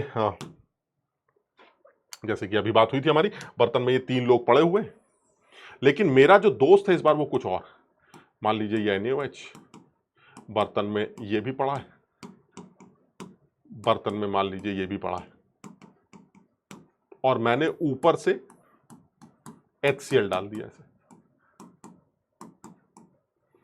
ठीक, तो आपको तो रिएक्शन का आइडिया है ही। बताइए क्या क्या रिएक्शन हो रही है। तो सर जैसे ही HCl गिरेगा सबसे पहले कौन निपटाया जाएगा? सर सबसे पहले NaOH खत्म हो जाएगा, वो HCl से रिएक्ट कर जाएगा, क्या बना देगा सर? वो HCl बना दे, NaCl बना देगा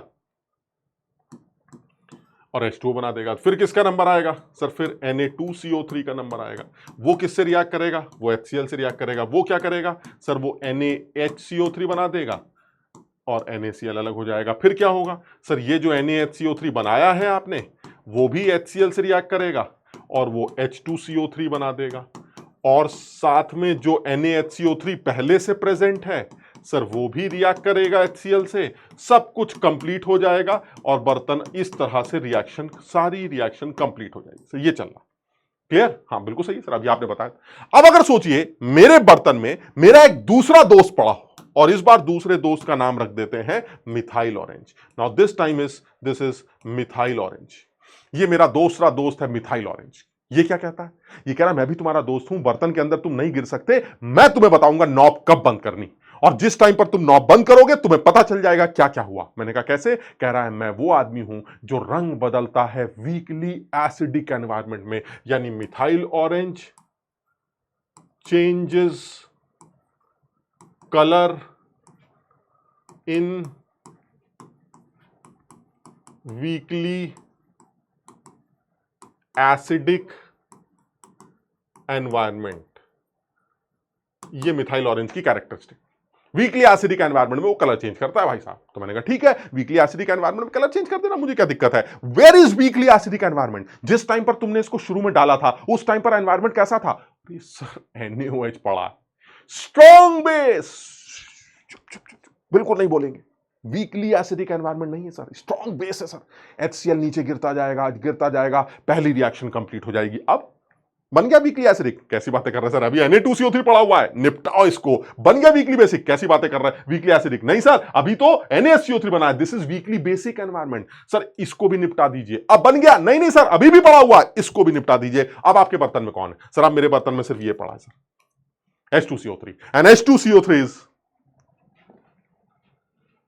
कौन है? H2CO3 is weakly acidic environment. H2CO3 weekly acidic environment, और अगर H2CO3 वीकली एसिडिक एनवायरनमेंट है तो अब मेरा मिथाइल ऑरेंज कलर चेंज करेगा। समझो बात को,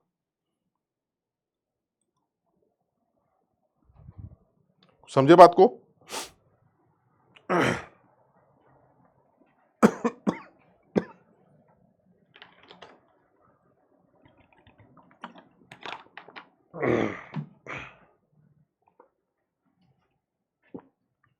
यानी जिस टाइम पर मिथाइल ऑरेंज कलर चेंज करता है उस टाइम तक क्या HCl किन किन लोगों से रिएक्ट कर चुका होता है? इससे, इससे, इससे और इससे।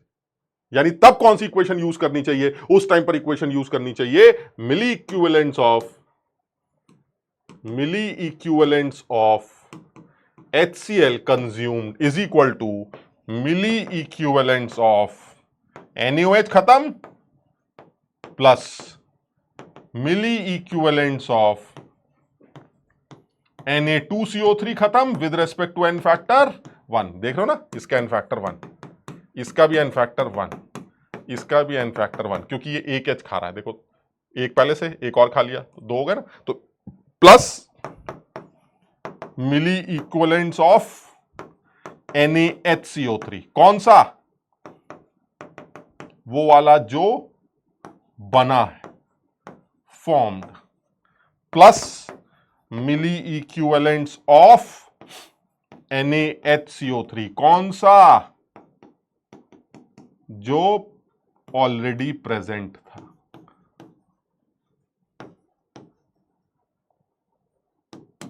समझ रहे हो बात को? ये इक्वेशन यूज की जाएगी अगर आपने मिथाइल ऑरेंज का इस्तेमाल किया तो, क्योंकि फिनोप्थलीन कलर चेंज करता है इन दोनों रिएक्शंस के कंप्लीट होने के बाद, और मिथाइल ऑरेंज कलर चेंज करता है जब ये चारों रिएक्शंस कंप्लीट हो जाती है। ऐसा भी सवाल हो सकता है जिसमें ये पूछे कि भाई फिनोप्थलीन ने अपना कलर चेंज कर दिया, उसके बाद मैंने मिथाइल ऑरेंज डाला, तो फर्दर कितना HCl कंज्यूम होगा? तो ऐसे में सिर्फ इन दोनों लोगों के इक्विवेलेंट्स को इक्वेट कर दीजिएगा HCl से, क्योंकि फिनोप्थलीन ने कलर चेंज यहां कर दिया होगा। जब आप उसके बाद मिथाइल ऑरेंज डालेंगे तो वो कलर चेंज कब करेगा? जब ये वाली और ये वाली रिएक्शन कंप्लीट हो जाए। तो आप इन दोनों के इक्विवेलेंट्स के सम को HCl से इक्वेट करके HCl की रीडिंग निकाल लीजिए। समझ रहे बात को? तो जैसे ये जो सवाल मैंने लिया है, अगर तुम ध्यान से देखो तो इस सवाल के पीछे की ये कॉन्टेक्स्ट मैंने बनाया। अगर आप ध्यान से देखें तो एक इंपॉर्टेंट आसान सा कॉन्सेप्ट है, लेकिन जेई के एडवांस लेवल पर बिल्कुल बढ़िया, जिस लेवल पर वो बातें कर रहा है उस लेवल पर एक खूबसूरत छोटा सा सवाल बना सकता है, सिर्फ ये जानने के लिए कि क्या आप जानते भी हैं कि कब मिथाइल ऑरेंज चिल्लाएगा और कब फिनोप्थलीन चिल्लाएगा। चलिए चेक करते हैं। सर बर्तन में कौन? बर्तन में सर दो लोग हैं, सिर्फ ये दो लोग। बहुत बढ़िया, कोई बात नहीं, दो लोग ले लेते हैं। ये लीजिए सर बर्तन, इस बर्तन में दो लोग ले लेते हैं। चलिए सर यहीं बना लेते हैं। बर्तन में दो लोग ले लेते हैं। एक बर्तन ये, इसमें है सर एक तो Na2CO3 और एक है NaHCO3। चलिए बहुत बढ़िया है सर। इसके मान लेते हैं A मोल है, इसके मान लेते हैं B मोल। ठीक ठीक। अब आप इसको टाइट्रेट कर रहे हैं, ये देखिए। अब आप इसको रिएक्ट करा रहे हैं, किसके साथ रिएक्ट करा रहे हैं? मैं इसको रिएक्ट करा रहा हूं 1 मोलर HCl के साथ। बहुत बढ़िया।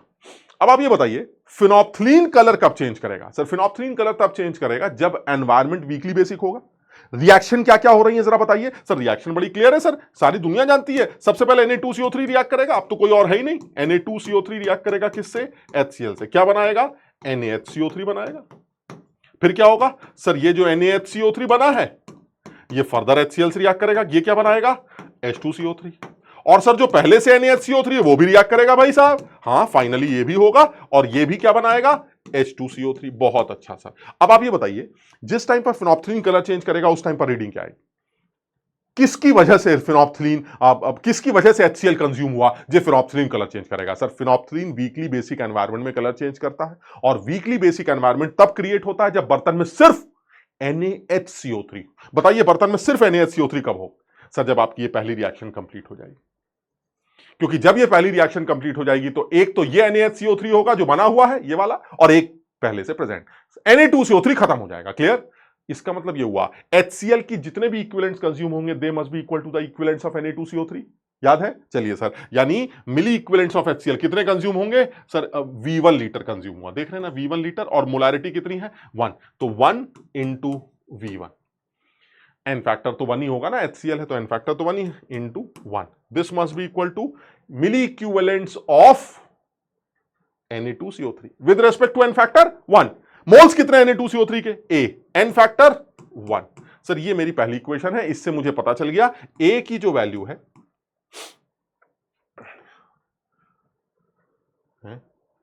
A की जो वैल्यू है वो 1 आ रही है, यानी 1 मोल हमारा कौन है? Na2CO3। 1 मोल Na2CO3। तो बताइए इसकी मोलैरिटी क्या होगी? मोलैरिटी क्या होगी? Molarity is equal two moles कितने हैं? 1 नहीं, A is equal to V1 आएगा ना यार, ये गलत लिख दिया। ये आ जाएगा A is equal to V1, है ना, तो A is equal to V1 mole. तो अब आपकी मोलैरिटी क्या होगी? V1 डिवाइडेड बाय वॉल्यूम कितना है? 100 ml, that is 0.1। 10 V1 is the molarity of what? Is the molarity of Na2CO3। Sir ये Na2CO3 की मोलैरिटी आ गई। ठीक, अच्छा अब आपसे दूसरा सवाल क्या बनाया गया? दूसरा बनाया जा रहा है कि जब फिनोप्थलीन की जगह मिथाइल ऑरेंज डालते तो कलर चेंज होता, तब जब HCl खर्च होता V2 ml।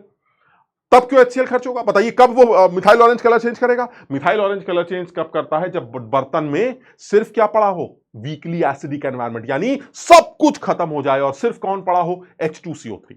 अब बताइए H2CO3 कब पड़ा होगा? जब ये भी खत्म, इससे बना हुआ NaHCO3 भी खत्म, और जो पहले से प्रेजेंट NaHCO3 वो भी खत्म। अब आपका मिथाइल ऑरेंज कलर चेंज कर देगा। बताओ समझ रहे हो बात को? यानी equivalents of this plus milli equivalents of this plus milli equivalents of this, it must be the total consumption of HCl। चलिए सेकंड केस बना लेते हैं। मिली इक्विवेलेंट्स ऑफ Na2CO3 कितने मोल है भाई उसके? ए एन फैक्टर कितना? 1 प्लस इससे बना हुआ जो NaHCO3 है उसके भी मिली इक्विवेलेंट्स यही होंगे, that is law of equivalence. Plus जो पहले से प्रेजेंट NaHCO3 है वो है B into 1 must equal to V2 into 1 into 1। इससे सेकेंड इक्वेशन क्या आ जाएगी? B is equal to V2 minus 2A, और A की वैल्यू कितनी है? A की वैल्यू थी 2V1। A की वैल्यू V1 थी ना, ये देखिए A is equal to V1, यहां पुट कर देते हैं। अब बताइए मोलारिटी क्या आएगी? यहीं से निकाल लेते हैं जरा जल्दी से। Molarity is equal two moles that is B कितने हैं? V2 minus 2V1 divided by volume कितना है? 0.1। So this is 10 times V2 minus 2V1. So the molarity of sodium bicarbonate is 10 times V2 minus 2V1 and the molarity of NaHCO3, Na2CO3 is 10V1. तो Na2CO3 की molarity जो है 10V1 है और दूसरे वाले की जो है वो 10 टाइम्स V2 माइनस 2V1। ये मोलारिटी ऑफ, ये सही।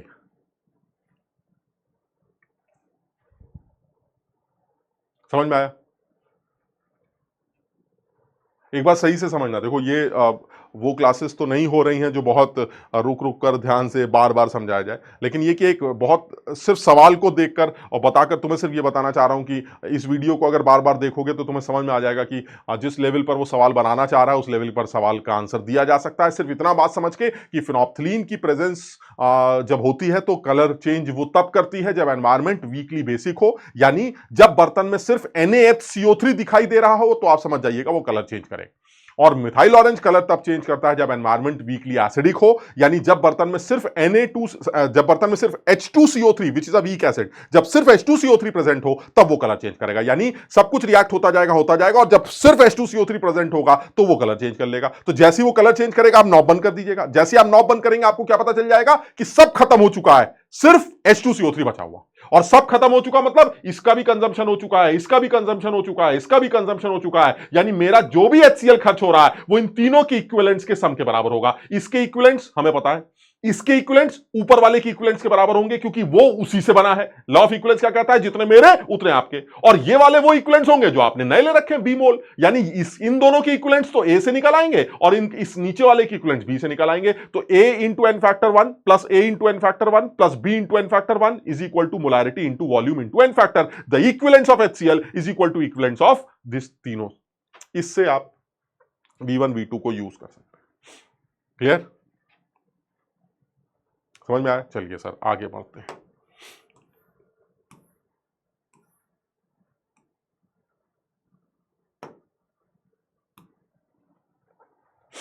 अब देखो वही सवाल की बात करते हैं कि वो दिखाना चाहता है, बताना ये चाहता है कि तुम्हें डराऊंगा, दिखाऊंगा, ऐसे ऐसे कर दूंगा, वैसे ऐसे कर दूंगा। लेकिन जो आदमी समझदार है वो समझता है कि ये सब डराने वराने का ही खेल है। जिस लेवल पर आप, और ये फिर वही है सर, आप देखिए ये वो सवाल नहीं है जो गंदे बनाए गए।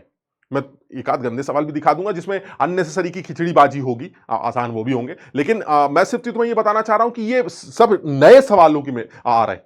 मैं तुम्हें सिर्फ यही दिखाना चाह रहा था कि एक्चुअली जो नया सवाल बन रहा है, नया सवाल मतलब ऐसा नहीं कि कल वाला, नया सवाल का मतलब कि पिछले 7-8 सालों से 8 सालों से जो भी सवाल बन रहा है सर बड़े लॉजिकल और बहुत स्ट्रेट बन रहा है। हमारी वो बहुत बेसिक इंफॉर्मेशन देकर हमें बड़ी बेसिक नॉलेज चेक करना चाहते हैं। वो जबरदस्ती मुझे उलझाना नहीं चाहते, मुझे परेशान नहीं करना चाह रहे हैं। वो ये जानना चाह रहे हैं कि क्या तुम्हें इक्विवेलेंट कॉन्सेप्ट का बेसिक आइडिया है या नहीं। तो मैंने कहा ठीक है सर, ये प्रूफ मैं बार बार इसलिए करके दिखा रहा हूं क्योंकि एक्चुअली तुम्हें ये बताना चाह रहा हूं कि देख लो रिसेंट ईयर्स जो करंट जो क्लोज ईयर्स है हमारे, वो ऑलमोस्ट ये बार बार सवाल पूछ कर ये बता रहे हैं कि बहुत खिचड़ी बनाने की जरूरत नहीं है, बहुत सीधी बातें भी की जा सकती हैं। लेकिन वो डराएगा तो है ही, आप समझ रहे, वो तो उसकी आदत है क्योंकि वो रिश्तेदार तो है नहीं हमारा। तो इस बार उसने कुछ अजीब सी लैंग्वेज लिख के डरा दिया। तो मैं तुम्हें यहां पर इस लैंग्वेज को समझाता हूं। देखो क्या कह रहा है, वो कह रहा है देखिए ऐसा है, MnCl2 अगर आप नापना चाहते हैं तो आप MnCl2 की रिएक्शन जो है वो KMnO4 के साथ करा दीजिए। सॉरी, MnCl2 की रिएक्शन जो है वो किसी तरह से इस तरह से करवाइए कि MnCl2 सारा का सारा KMnO4 के पास चला जाए। तो मैंने कहा ठीक है। फिर KMnO4 को आप अपना बाद में रिएक्ट करा दीजिएगा किसी से। तो मैं समझ गया, मैं ये समझ गया कि वो हमें कहना क्या चाह रहा है। वो ये कहना चाह रहा है कि उसके पास MnCl2 है, किसी तरह से उसने इस MnCl2 को न जाने कैसे, मुझे मतलब नहीं है यार, उसने किसी तरह से KMnO4 में कन्वर्ट कर लिया। और इस KMnO4 ने यह कहा कि मैं तो ऑक्सलेट आयन को, कहां पर है ये देखिए, ऑक्सैलिक एसिड, मैं तो ऑक्सैलिक एसिड के साथ रिएक्ट कर जाऊंगा। अब तुम ये बताओ मुझे, क्या ये कहने में कुछ भी गलत है कि KMnO4 क्योंकि ऑक्सैलिक एसिड से रिएक्ट कर रहा है, इसलिए ऑक्सैलिक एसिड के जितने भी इक्विवेलेंट्स खर्च हुए होंगे वो KMnO4 के इक्विवेलेंट्स के बराबर होंगे? नहीं सर, लॉ ऑफ इक्विवेलेंस, दोनों आपस में रिएक्ट कर रहे हैं। अच्छा, क्या इसमें कहने में तुम्हें कोई शर्म आ रही है कि KMnO4 क्योंकि MnCl2 से बना है तो जितने भी इक्विवेलेंट्स KMnO4 के होंगे वो MnCl2 के इक्विवेलेंट्स होंगे? हां, इसमें भी कोई शर्म नहीं। तो क्या तुम्हें MnCl2 के इक्विवेलेंट्स पता चल जाएंगे? हां। तो क्या MnCl2 के मोल्स आ जाएंगे? हां सर, एन फैक्टर पता है, मोल्स आ जाएंगे। और जब MnCl2 के मोल्स ही आ जाएंगे तो फिर तो वेट भी निकल आएगा ना यार, करना ही क्या है, कुछ सवाल ही नहीं सर, बेकार ये सब पता नहीं क्या क्या आपने अंग्रेजी लिख रखी है। सीधे मुद्दे की बात बताइए। मुद्दा क्या बात यह है कि ऑक्सैलिक एसिड का 225 मिलीग्राम खर्च हुआ है किसके साथ रिएक्ट करने में? उस KMnO4 के साथ जो बना है। बात समझ रहे हैं? यानी एक चीज तो क्लियर हो गया कि इसके, बताओ रिएक्शन में क्या क्या लिख सकते हैं सर? रिएक्शन में जितना मुझे अकल है वो मैं ये लिख सकता हूं, ऑक्सलेट KMnO4 है +7, तो पक्का मैग्नीज +2 बनेगा सर। एसिडिक एनवायरमेंट है ना, समझ रहे बात को। प्लस सर एक चीज मुझे याद कर ली है, और ये चीज बहुत बार मैंने बोली है, मैं तुम्हें फिर बोल रहा हूं, ऑक्सलेट आयंस जो होते हैं वो ऑक्सीडेशन के बाद हमेशा CO2 बनाते हैं। आप इस बात को ध्यान रखिएगा। यानी यहां पर ऑक्सलिक एसिड एनवायरमेंट तो है, चलिए बहुत बहुत बढ़िया, लेकिन एक्चुअली ऑक्सैलिक एसिड ऑक्सीडाइज हो रहा है क्योंकि KMnO4 उसको ऑक्सीडाइज कर रहा है। कैसे कर रहा है जरा देखिए, यहां पर कार्बन +3 है और यहां पर carbon +4। Sir this is oxidation of oxalic acid, यानी दिस इज ऑक्सीडाइजिंग एजेंट, ये एक ऑक्सीडाइजिंग एजेंट है, और ये ऑक्सैलिक एसिड एक रिड्यूसिंग एजेंट की तरह बिहेव कर रहा है जो कि +7 को +2 में रिड्यूस कर रहा है। सर लॉ ऑफ इक्विवेलेंस क्या कहता है ये बताइए? लॉ ऑफ इक्विवेलेंस ये कहता है कि जितने इसके इक्विवेलेंट्स होंगे उतने इसके इक्विवेलेंट्स होंगे। खत्म हो गया सवाल सर। यानी मैं एक लाइन लिख देता हूं, अपने आप सवाल सॉल्व कर लेना। इक्विवेलेंट्स या मिली इक्विवेलेंट जो भी तुम लिखना चाहो, मिली इक्विवेलेंट्स लिखते हैं यार, equivalents of H2C2O4 is equal to equivalence of KMnO4 is equal to equivalence of MnCl2। खत्म हो गया सवाल। कैसे? चलिए मैं करके दिखा देता हूं। सर के H2C2O4 के इक्विवेलेंट्स कैसे निकालेंगे? अरे यार, जब तुम्हें किसी आदमी का वेट दे रखा हो तो उसके इक्विवेलेंट्स नहीं निकाल पाओगे सर। वेट से मोल, मोल से इक्विवेलेंट्स, खत्म हो गया। यानी वेट से मोल कैसे सर? 225 मिलीग्राम है तो चलिए सर ग्राम ले लेते हैं, divided by 90। 90 is the molecular weight of H2C2O4। ये मोल आ गए इनटू एन फैक्टर। मैंने बताया अभी, ये देखिए 3 से 4, एक का चेंज, एक की वजह से, और 2 कार्बन है तो 2 का change, so the n factor is 2। यानी इस ऑक्सैलिक एसिड का एन फैक्टर हमारा 2 आ रहा है। कुछ लोग कहते हैं सर 2 तो वैसे भी आएगा, 2 हाइड्रोजन। अबे 2 हाइड्रोजन के साथ तो रिएक्शन ही नहीं हो रही, रिएक्शन तो ऑक्सलेट को ऑक्सीडाइज करने की हो रही है। ये एसिड नहीं है सर, ये इस टाइम रिड्यूसिंग एजेंट की तरह बिहेव कर रहा है क्योंकि खुद ऑक्सीडाइज हो रहा है। और किसी भी रिड्यूसिंग ऑक्सीडाइजिंग एजेंट का फैक्टर इलेक्ट्रॉन ट्रांसफर से निकाला जाता है, हाइड्रोजन हाइड्रोजन को देख के नहीं निकाला जाता है। बात समझ रहे हो? यानी इसका factor 2, it is not because of H2, it is because of oxidation of carbon 3 to 4, एक का चेंज एक कार्बन की वजह से, और 2 carbon, so the factor will B 2। Clear? तो इसका मतलब ये हुआ सर, ये और ये किसके मिली इक्विवेलेंट्स होंगे सर? ये KMnO4 के होंगे। और यही किसके होंगे? MnCl2 के। लीजिए खत्म हो गया सर। इक्विवेलेंट्स ऑफ MnCl2 पता चल गए। क्लियर? और जब MnCl2 के इक्विवेलेंट्स पता चल जाए तो वेट भी निकाल लेना। वेट कितना होगा? वेट होगा equivalents into 10⁻³ into 2 divided by 90। और वेट निकालने के लिए क्या होगा? MnCl2 का मॉलिक्यूलर वेट कितना होता है भाई? MnCl2 का मॉलिक्यूलर वेट कितना होगा? MnCl2 का मैग्नीज का कितना है? 55 है ना, 55 और 126, ये तो 126 ही आ रहा है, 126।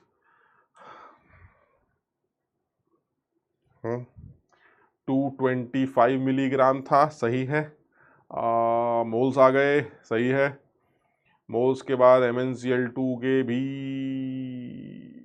इक्विवेलेंट्स आ गए, वही MnCl2 के होगा, और MnCl2 का एन फैक्टर तो लिखा ही नहीं, ये तो इक्विवेलेंट्स हैं, तो एन फैक्टर भी तो लिखोगे।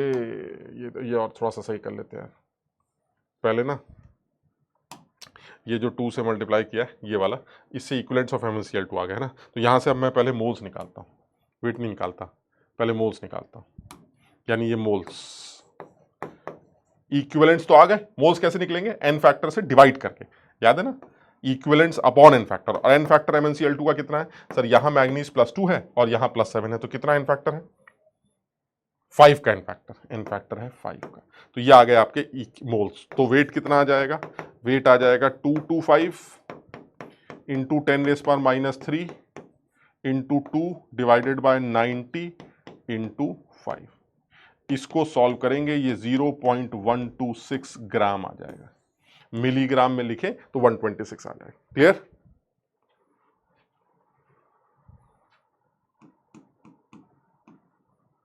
तो ये 0.126 आ जाएगा। क्लियर, अरे यार कैलकुलेशन तुम खुद करो यार, सीधी सी बात बता रहा हूं, सीधी सी बात क्या है सर, ये बकवास पता नहीं क्या क्या लिखा आपने, सीधी सी बात है, MnCl2 गया KMnO4 के पास, और KMnO4 ने C2O4 के साथ H2C2O4 के साथ रिएक्शन करके CO2 बना दी और खुद Mn+2 में कन्वर्ट हो गया, सीधी सी कहानी। तो जितने इसके इक्विवेलेंट्स होंगे वही इसके होंगे, और ये इससे आया तो वही इसके होंगे, इसका एन फैक्टर 5 है, मोल्स आ जाएंगे, वेट आ जाएगा, खत्म।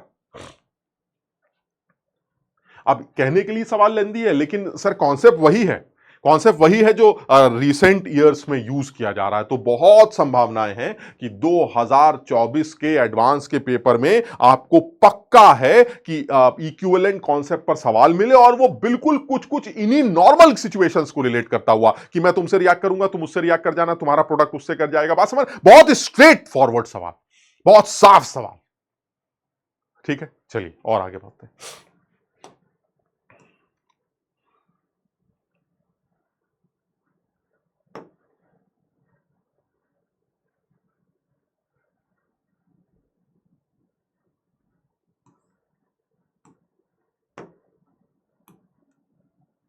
जैसे ये बिल्कुल साफ साफ साफ सवाल एकदम,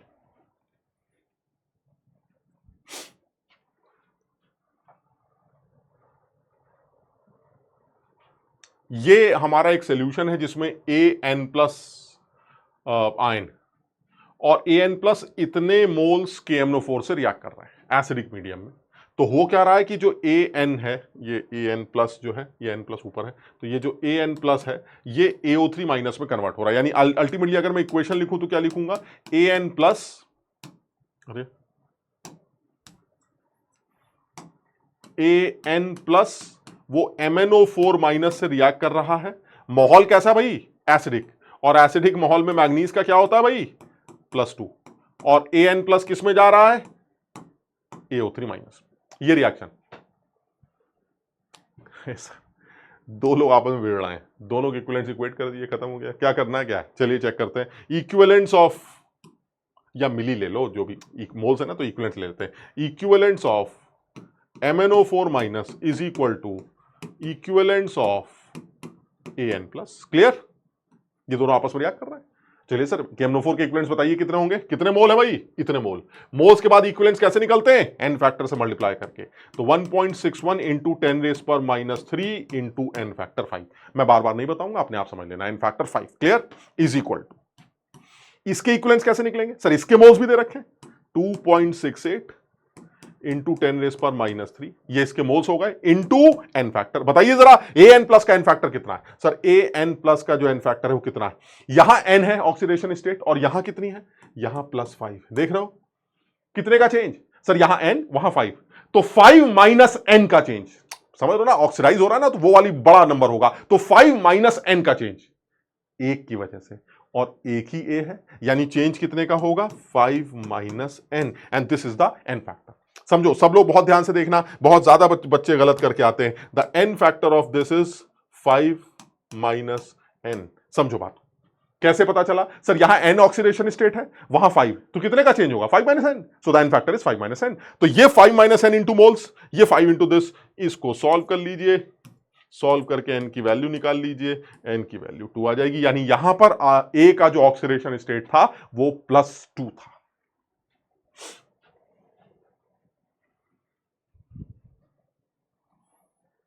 क्लियर है? चलिए सर और सवाल लेते हैं।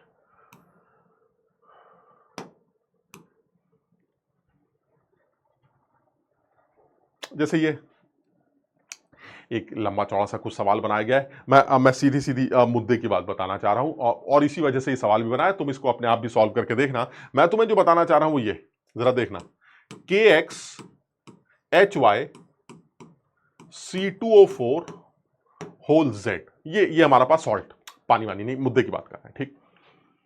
ये साहब जो है एक बार ऐसे रिएक्ट कर रहे हैं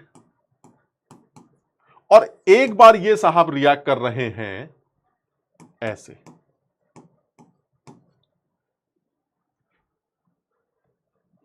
ठीक है, समझ में आया? हां, तो तुम जरा समझना, मैं सवाल को पूरा सॉल्व नहीं कर रहा हूं, मैं तुम्हें मुद्दे की बात बताना चाह रहा हूं। मुद्दे की बात यह है, अगर मैं ऊपर की रिएक्शन की बात करूं तो मैं यहां पर यह लिखना चाह रहा हूं, during the reaction with NaOH,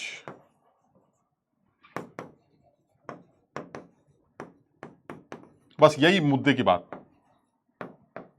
salt is equal to, और दूसरी बात लिखना चाह रहा हूं, during the reaction with KMnO4 the N factor. ये दो चीज लिखना चाह रहा हूं और यही दो चीज बताना चाह रहा हूं। अब जरा ध्यान से देखना, मैंने अभी एक हिंट दी थी H2C2O4 वाली, वही चीज यहां पर भी यूज करना चाह रहा हूं, जरा समझना। वो ये कह रहा है, ये बताइए, जब ये आदमी NaOH से रिएक्ट करेगा तो इसका N फैक्टर क्या होगा? बोलेगा मुझे क्या होगा, पता नहीं कैसा आदमी ले रखा है, मुझे क्या पता, तुम कौन हो भाई? एक चीज समझना, NaOH के बारे में तो पता है ना सर, ये तो बेस होता है, और अगर NaOH बेस है तो ये एसिड है। फिर तो दो लोग आपस में रिएक्ट कर रहे हैं, मैं बेस हूं तो आप एसिड है ना, समझ रहे हो? और एसिड का N फैक्टर H देखकर निकाला जाता है। कितने H हैं आपके पास? So the N factor is Y, यानी in that case the N factor is Y। Clear? ध्यान से समझना इस बात को। अच्छा सर, ये आदमी आज KMnO4 से रिएक्ट कर रहा है, अरे तो सर N फैक्टर आ तो गया Y, बार बार थोड़ा बदलेगा, बदलेगा। किसी भी एक कंपाउंड का N factor reaction to reaction vary कर सकता है, क्योंकि उस कंपाउंड का nature reaction to reaction vary कर सकता है। सर आप यहां कैसे निकालेंगे?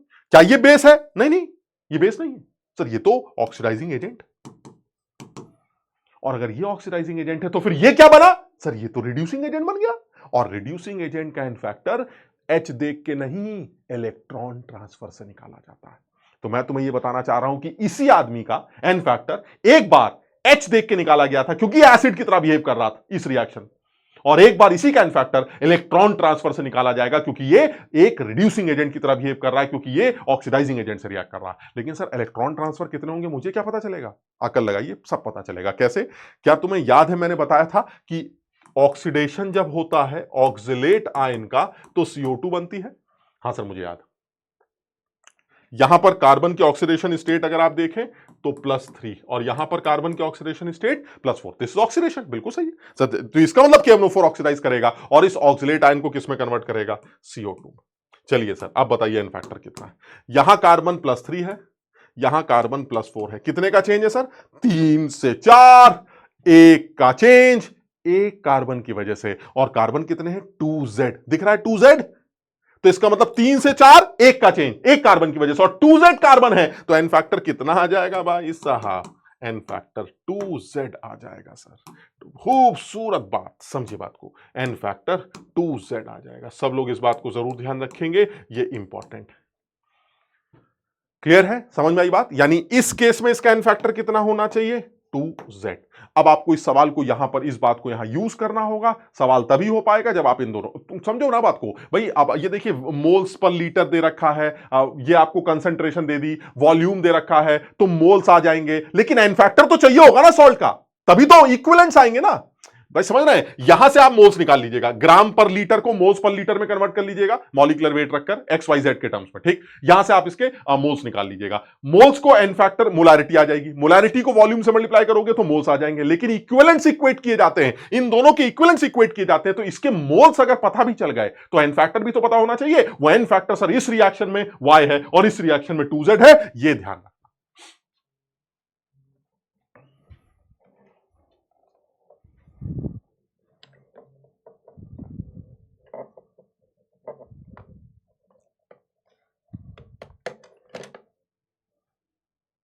क्लियर, समझो, बहुत इजी।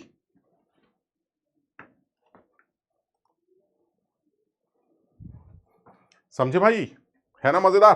तो इस बात का सब लोग ध्यान रखेंगे भाई, इंपॉर्टेंट कॉन्सेप्ट था, ठीक है। चलिए और आगे बात करते हैं। चलिए सर अब दूसरी बात पर आते हैं, ये लीजिए सर।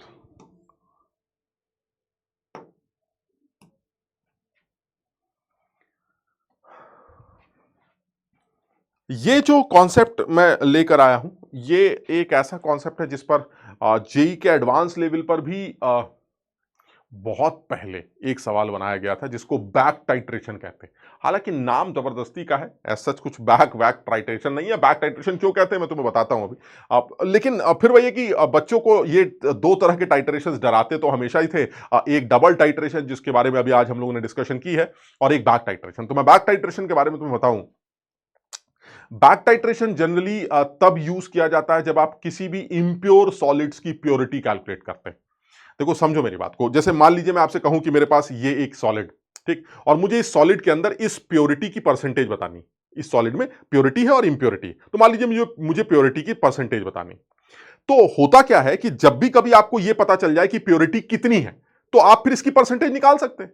और कितनी प्योरिटी है यह निकालने के लिए आपको इस प्योरिटी को किसी के साथ रिएक्ट कराना पड़ता है। तो जितना भी ये रिएक्शन में यह आदमी खर्च हुआ, उससे आपको प्योरिटी के इक्विवेलेंट्स पता चल जाते हैं। जब दो लोग रिएक्ट करते हैं तो इक्विवेलेंट्स बराबर होते हैं ना, तो इसका मतलब मान लीजिए इस आदमी ने इसके साथ रिएक्शन करी, तो जितना ये खर्च हुआ वही इक्विवेलेंट्स प्योरिटी के होंगे, और उससे प्योरिटी के मोल आ जाते थे और वेट आ जाता था और परसेंटेज आ जाती थी। बड़ा आसान। लेकिन दिक्कत यह है कि सर मुझे यह पता ही नहीं कि प्योरिटी है कितनी, तो मैं जो ये आदमी लेके आऊंगा जिसके साथ ये रिएक्ट कराऊंगा वो कितना लाऊं, वो तो मुझे नहीं पता। तो एक काम करता हूं सर, इसको एक्सेस में ले लेता हूं। आप सुनो, इसको एक्सेस में ले लेता हूं और इस पत्थर को जिसके अंदर प्योरिटी भी है और इंप्योरिटी भी है, इस आदमी के अंदर डाल देता हूं। अब जब ये आदमी अंदर जाएगा तो क्या होगा सर, जब ये आदमी अंदर जाएगा तो जो प्योरिटी है वो इस आदमी के साथ रिएक्ट करती जाएगी, करती जाएगी, करती जाएगी। लेकिन सर ये तो एक्सेस में है, तो प्योरिटी तो खत्म हो जाएगी लेकिन ये बच जाएगा। सर समझ में आई बात? अच्छा, तो सर अगर ये पता चल जाए कि कितना ये रिएक्ट कर गया प्योरिटी से, तो प्योरिटी के इक्विवेलेंट्स आ जाएंगे।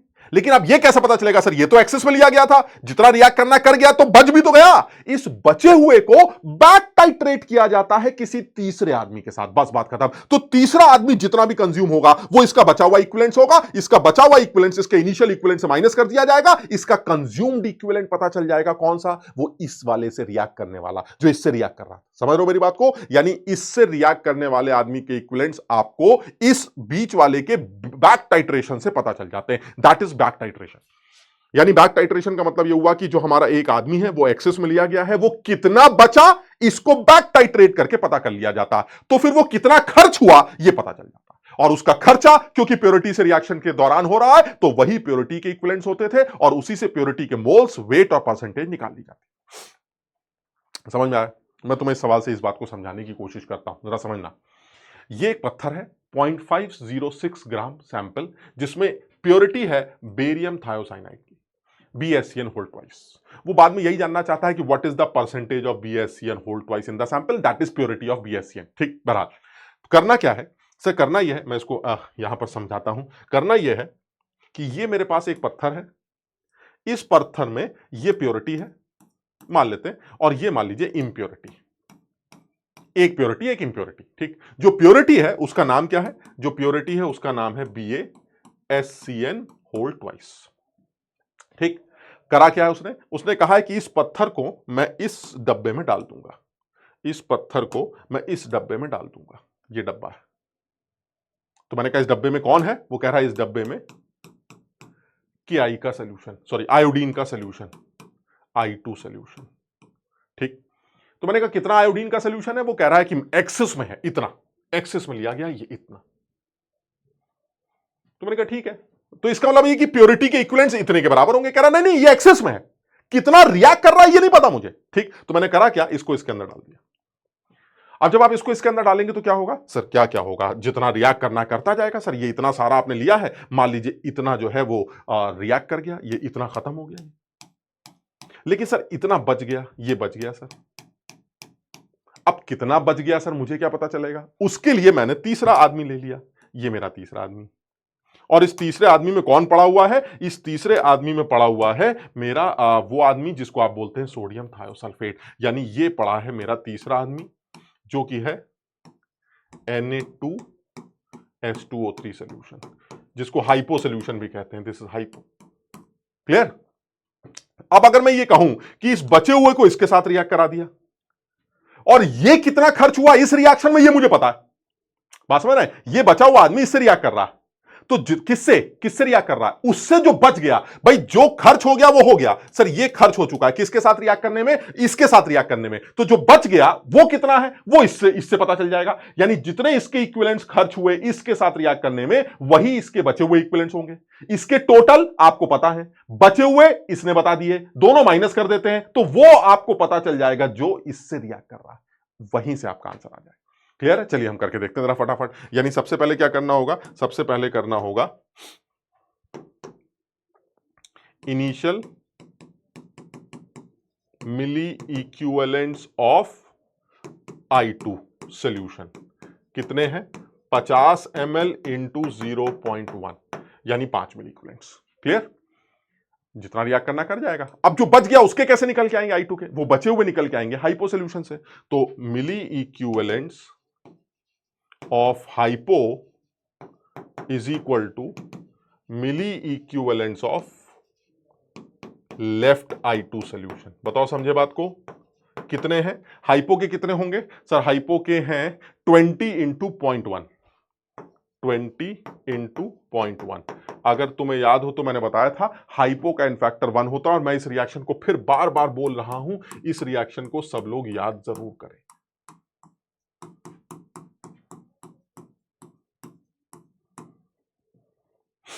तो यहां पर हाइपो का जो एन फैक्टर आता था, इसका एन फैक्टर तो 2 आता है और इसका एन फैक्टर 1 आता था। ठीक, तो 1 से मल्टीप्लाई कर दिया, तो 20 इंटू 0.1 इंटू 1। क्लियर। यानी कितने 2, इसके इनिशियल कितने थे 5, जो हाइपो के मिली इक्विवेलेंट्स है वो लेफ्ट I2 के हैं, I2 इनिशियल 5 है, बचा हुआ 2 है, तो कंज्यूम्ड कितना है, कंज्यूम्ड I2 कितना है, कंज्यूम्ड I2 है 5 माइनस 2 दैट इज 3 मिली इक्विवेलेंट्स। यानी I2 के 3 मिली इक्विवेलेंट्स कंज्यूम हुए किस रिएक्शन में, प्योरिटी के साथ रिएक्ट करने में। यानी ये चीज कंफर्म हो गई। मैं नेक्स्ट पेज पे लिख रहा हूं, कंज्यूम्ड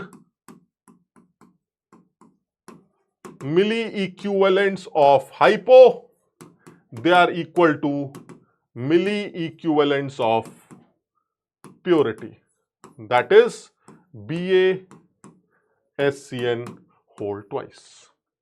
यानी आपको इनडायरेक्टली ये पता चल गया कि मिली इक्विवेलेंट्स ऑफ प्योरिटी कितने हैं, 3 मिली इक्विवेलेंट्स। अब निकालते हैं मिली मोल्स ऑफ प्योरिटी,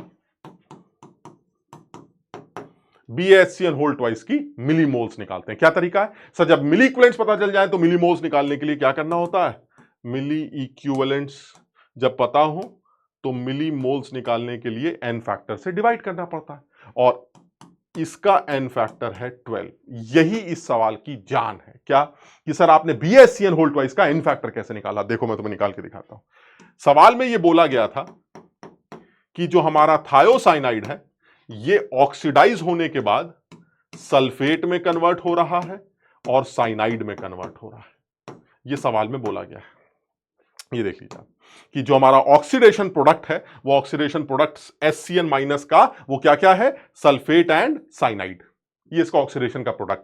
तो इसका मतलब ये हुआ सर, अगर ये ऑक्सीडेशन का प्रोडक्ट है तो फिर रिएक्शन हो क्या रही है सर, I2 के साथ रिएक्शन हो रही है, ऐसे ये हो रहा है सर, ये I2 के साथ रिएक्शन हो रही थी और I2 का खुद का क्या होगा सर, जब वो ऑक्सीडाइज हो रहा है तो आयोडीन तो रिड्यूस ही होगा और आयोडीन रिड्यूस होकर इसके नीचे नहीं जा सकता सर, -1 के नीचे नहीं जा सकता, तो I2 रिड्यूस होकर सर -1 में आ गया। क्लियर? चलिए अब जरा इसका एन फैक्टर निकालते हैं। इसका एन फैक्टर क्या हो? अब देखो इसका एन फैक्टर निकालने के लिए ऑक्सीडेशन स्टेट चेंज देखनी पड़ेगी और ऑक्सीडेशन स्टेट चेंज जो देखने का तरीका है वो ये है कि यहां नाइट्रोजन -3 है, कार्बन +3 है, यहां सल्फर -1 है, कार्बन, वही जो बेसिक रूल है, कोवेलेंट बॉन्ड को तोड़कर ऑक्सीडेशन स्टेट्स हमने निकाल ली। और ऑक्सीडेशन, और इस तरह से क्यों निकाल रहे हैं ऑक्सीडेशन स्टेट सर, एक्स वाले मेथड से क्यों नहीं निकाल रहे हैं? इसलिए नहीं निकाल रहे हैं क्योंकि एक्स वाले मेथड को सिर्फ तब अप्लाई किया जा सकता है जब जिसकी निकालनी हो वो अननोन हो, बाकी सबकी पता हो। अब जैसे सल्फर की निकालनी है तो कार्बन और नाइट्रोजन की पता होनी चाहिए ना सर, कार्बन और नाइट्रोजन तो खुद भी वेरिएबल ऑक्सीडेशन स्टेट शो करते हैं, कैसे पता चलेगा? तो इसलिए बेस्ट तरीका है आप बॉन्ड्स बनाइए, तोड़ दीजिए। तो यहां सल्फर को माइनस दिया, कार्बन को इलेक्ट्रोनेगेटिविटी की वजह से, और ये निगेटिव चार्ज इलेक्ट्रॉन उस आदमी पर रख दिया जिसका ऑक्टेट पूरा नहीं है, दैट इज सल्फर, यानी इसके ऊपर -1 और आ गया। तो अब आप देख लीजिए सल्फर के ऊपर नेट चार्ज -2 का है, कार्बन पे +4 का, नाइट्रोजन पे -3 का। यहां तो सर क्लियर है सल्फर +6 ही होगा क्योंकि ऑक्सीजन का तो -2 होता है। यहां पर फिर वही दिक्कत है, कार्बन और नाइट्रोजन दोनों ही वेरिएबल। अब क्या करेंगे सर, भाई ये बॉन्ड तोड़ा, this is -3 and this is +3, और ये निगेटिव चार्ज उस आदमी को दे दिया जिसका ऑक्टेट पूरा नहीं। जी अब आप जरा एन फैक्टर चेक करिए, मस्त है सर। यहां देखिए सल्फर -2 से +6 में जा रहा है, -2 से +6, 8 का चेंज एक सल्फर की वजह से, और एक ही सल्फर है यानी इसने 8 इलेक्ट्रॉन छोड़े। कार्बन 4 से 2 में आ रहा है, आप देख रहे हैं कार्बन को, कार्बन 4 से 2 में आ रहा है तो ये 2 इलेक्ट्रॉन लेगा, तो इसने 8 छोड़े 2 ले लिए, तो यानी नेट कितने का ट्रांसफर हुआ? नेट ट्रांसफर हुआ 6 का। 8 छोड़े 2 ले लिए, कहां से कैसे निकल के आया? 8 - 2 दैट इज 6। यानी अगर थायोसाइनाइड सल्फेट और साइनाइड में जाता है तो एन फैक्टर 6 आए, लेकिन ये तो BaSCN होल ट्वाइस है सर, 2 थायोसाइनाइड है, तो फिर एन फैक्टर इसका डबल आएगा, so the n factor will be 12, so the milli equivalent millimoles of BaSCN is 1/4 millimoles. ठीक है, तो जरा मोल्स निकाल लेते हैं। मोल्स कितने आएंगे? Moles is equal to 1/4 into 10⁻³ ये मोल्स आ गए। मोल्स आने के बाद वेट आ जाएगा और वेट के बाद परसेंटेज प्योरिटी आ जाएगी। कर लोगे अब अपने आप, समझ में आया? And this is back titration. Generally बच्चों को लगता है बैक टाइट्रेशन कुछ अलग ही होता है, कुछ कमाल ही होता है, कुछ बैंड बजाने, ना ना ना, कुछ नहीं होता। बैक टाइट्रेशन का मतलब है बीच वाला आदमी जो कि यूज किया गया है उस सॉलिड की प्योरिटी निकालने के लिए, उस बीच वाले के कितने एक्चुअली बच गए, क्योंकि वो तो एक्सेस में लिया गया था, तो कितने बच गए वो पता करने के लिए उस सॉल्यूशन को बैक टाइट्रेट किया जाता है किसी दूसरे सॉल्यूशन से, and that is known as back titration. बस खत्म हो गया। तो जितना बचा हुआ है वो हाइपो सॉल्यूशन बता देगा। इनिशियल दे रखा है, बचा हुआ उसने बता दिया, तो माइनस करके क्या निकल आया? माइनस करके वो आ गया जो यूज हो गया, किसके साथ? प्योरिटी के साथ। तो वो यूज्ड वैल्यू ही प्योरिटी के इक्विवेलेंट्स के बराबर होती है और उससे प्योरिटी के मोल्स और एन वेट कैलकुलेट करके उसकी परसेंटेज निकाल ली जाती है। खत्म। बस इसमें एक ट्विस्ट है, उस ट्विस्ट के बारे में अगर मैं बोलना चाहूं तो बोल देता हूं। ट्विस्ट यह है कि जो बीच वाला जो सॉल्यूशन, उस बीच वाले सॉल्यूशन के बारे में इस बात का जरूर ध्यान रखना है कि जो बीच वाला सॉल्यूशन दैट इज I2, उसका जो एन फैक्टर वो प्योरिटी से रिएक्शन के दौरान और तीसरे वाले सॉल्यूशन से रिएक्शन के दौरान वो सेम होना चाहिए। अगर वो सेम नहीं तो आपको चेंज करके ही आंसर निकालना पड़ता है। आप समझिए, जैसे मैं बताता हूं यहां पर क्या हो रहा है। यहां पर अगर आप ध्यान से देखें तो हमारा जो I2 है, ये वाला I2 का जो सॉल्यूशन है, ये I2 है और ये हाइपो। ठीक, इस जगह पर जब ये रिएक्ट कर रहा है तो एन फैक्टर क्या है I2 का, और इस जगह पर जब ये रिएक्ट कर रहा है तो एन फैक्टर क्या है? तो देखो I2 के साथ जब हाइपो के साथ रिएक्ट करता है I2 तो एन फैक्टर 2 होता है, ये एन फैक्टर 2। और जब वो हाइपो SCN से रिएक्ट करता है तब उसका एन फैक्टर क्या है, जरा चेक करते हैं। ये देखिए, अभी मैंने बताया था, यहां देखिए सर, यहां पर आयोडीन 0 है और यहां पर -1, तो 0 से -1 1 का चेंज, 2 आयोडीन है तो 2 का चेंज, यानी यहां पर भी एन फैक्टर क्या है? 2। तो यानी कहने का मतलब यह हुआ कि बीच वाला जो सॉल्यूशन है उसका एन फैक्टर इस रिएक्शन में भी 2 है और इस रिएक्शन में भी 2 है, इसलिए कोई झंझट नहीं। लेकिन अगर मान लो इस रिएक्शन में वो 2 होता और इस रिएक्शन में 1 होता, तब क्या करते? तो सर ऐसे में आप क्या सवाल करते? सर जितने भी इसके मॉलिक्यूल्स खर्च हुए वो कितने हुए? 2। इसके थे कितने? 5। तो इसके जितने भी इक्विवेलेंट्स यूज हुए वो कितने हैं सर? वो 5 - 2 दैट इज 3, लेकिन वो 3 है with respect to n factor 2। और क्योंकि इस रिएक्शन में एन फैक्टर 1 है, अगर होता तो 2 की वजह से अगर 3 मिली इक्विवेलेंट्स यूज हुए तो एक एन फैक्टर की वजह से 1.5 मिली इक्विवेलेंट्स यूज होंगे, दैट इज 1.5, और वो 1.5 ही प्योरिटी के बराबर रखकर आप उसके मोल्स निकालें। बस ये ध्यान रखना पड़ा। यानी कहने का मतलब ये हुआ, देखो ये ट्विस्ट है, सिर्फ उन बच्चों को समझ में आएगा जो थोड़ा सा इस बात को समझ पा रहे हैं। यानी ये बात ध्यान रखनी है, बैक टाइट्रेशन का जो सबसे मुश्किल कैटेगरी बन सकती है सवाल की वो ये है कि जो बीच वाला आदमी है जो एक्चुअली उसकी प्योरिटी को निकालने के लिए इस्तेमाल किया जा रहा है, वो बीच वाले का इनफैक्टर प्योरिटी के साथ रिएक्शन करने में भी सेम होना चाहिए, और जब वो दूसरे सोल्यूशन के साथ रिएक्ट करे तो भी सेम होना चाहिए। अगर वो सेम है तब तो कुछ झंझट ही नहीं, जैसे इस सवाल में मैंने किया, सब सेम था, उधर भी 2 है उधर भी 2 है। लेकिन अगर सेम ना होता तो क्या करते? उस केस में मान लीजिए जैसे इस रिएक्शन में उसका इनफैक्टर 2 मान लेते और इस रिएक्शन में 1, तो क्या करेंगे सर? अगर यहां 2 है तो आप क्या बोलेंगे? This is the consumed I2 with respect to n factor 2। तो with respect to n factor 1 the consumption will be 1.5 and that 1.5 will be the equivalents of purity. उससे आप प्योरिटी के मोल्स और वेट निकालेंगे। बस ये ध्यान रखना। समझ में आई? क्लियर है? अगर ये बात तुम्हें समझ में आई है तो मैं आपको एक सवाल दूंगा, आप इस सवाल को जरूर करने की कोशिश करिएगा। ये सवाल जेई में बहुत पहले बना, मैंने बताया था ना, बहुत पहले सवाल बनाया गया है आईआईटी के पेपर में, 1992 का सवाल है। बहुत उम्मीद है यार, बहुत उम्मीद है कि इतना बड़ा तो नहीं, लेकिन इससे मिलती जुलती कॉन्सेप्ट को वो बैक टाइट्रेशन में यूज कर सकता है। और इस सवाल में अगर आप ध्यान से देखें तो AgNO3 सबसे पहले रिएक्ट कर रहा है KI के साथ, और फिर वो रिएक्ट कर रहा है KiO3 के साथ। यानी कहने का मतलब ये है पत्थर AgNO3 का, जिसमें प्योरिटी कौन है? AgNO3। रिएक्ट किसके साथ कर रहा है? ये पहला बर्तन है और ये दूसरा बर्तन। जो पहला बर्तन है अगर आप ध्यान से देखेंगे तो वो Ki है, और जो दूसरा बर्तन है वो KiO3। इस सवाल में अगर आप समझेंगे तो पता चलेगा, यहां पर Ki का इनफैक्टर कुछ और है और यहां पर Ki का इनफैक्टर कुछ और है। अपने आप चेक कर लेना, यहां पर Ki का इनफैक्टर 2 है और यहां पर Ki का इनफैक्टर 1। अब ऐसे में आपको वो चेंज करना पड़ेगा जो मैंने आपको बताया, उसको सॉल्व करिएगा। आंसर मैंने लिख रखा है, ध्यान से करना। बड़ा सवाल है, बहुत पहले पूछा गया है, शायद इतना बड़ा सवाल अब ना पूछा जाए, लेकिन कुछ ना कुछ कर सकता है, वो कुछ ना कुछ सवाल बना सकता है। बिकॉज फिर वही है, पिछले 7-8-9 सालों से जो देखा जा रहा है वो यही है कि वो एक्चुअली बहुत बड़ी बकवास ना करके एक अच्छे कॉन्सेप्ट को छोटे फॉर्म में, सिंपल फॉर्म में पूछ रहा है। तो हो सकता है बैक टाइट्रेशन को वो किसी सिंपल फॉर्म में पूछे, वही बच्चा जवाब दे पाएगा जिसको ये बातें बहुत अच्छी तरह से क्लियर, अदरवाइज तो मुश्किल हो जाएगी। क्लियर? समझ में आया? चलिए सर और एक आध सवाल ले लेते हैं।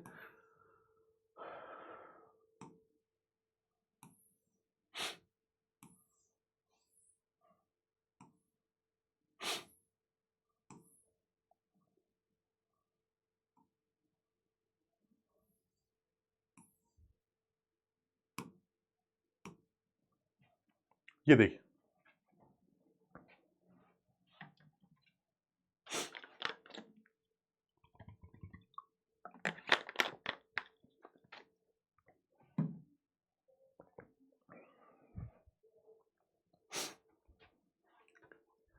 इस सवाल को अगर देखें तो एक्चुअली सवाल क्या कह रहा है? सवाल यह है कि मेरे पास Cu2S और CuS का मिक्सचर है, कितना? 10 ग्राम। तो अगर एक आदमी का A ग्राम ले ले तो दूसरे आदमी का 10 - A ग्राम हो जाएगा। चलिए, हाँ, कोई कमाल नहीं है, बहुत सही, ठीक। अच्छा, अब ये कह रहे हैं कि सबसे पहले KMnO4 के साथ रिएक्शन करा रहे हैं।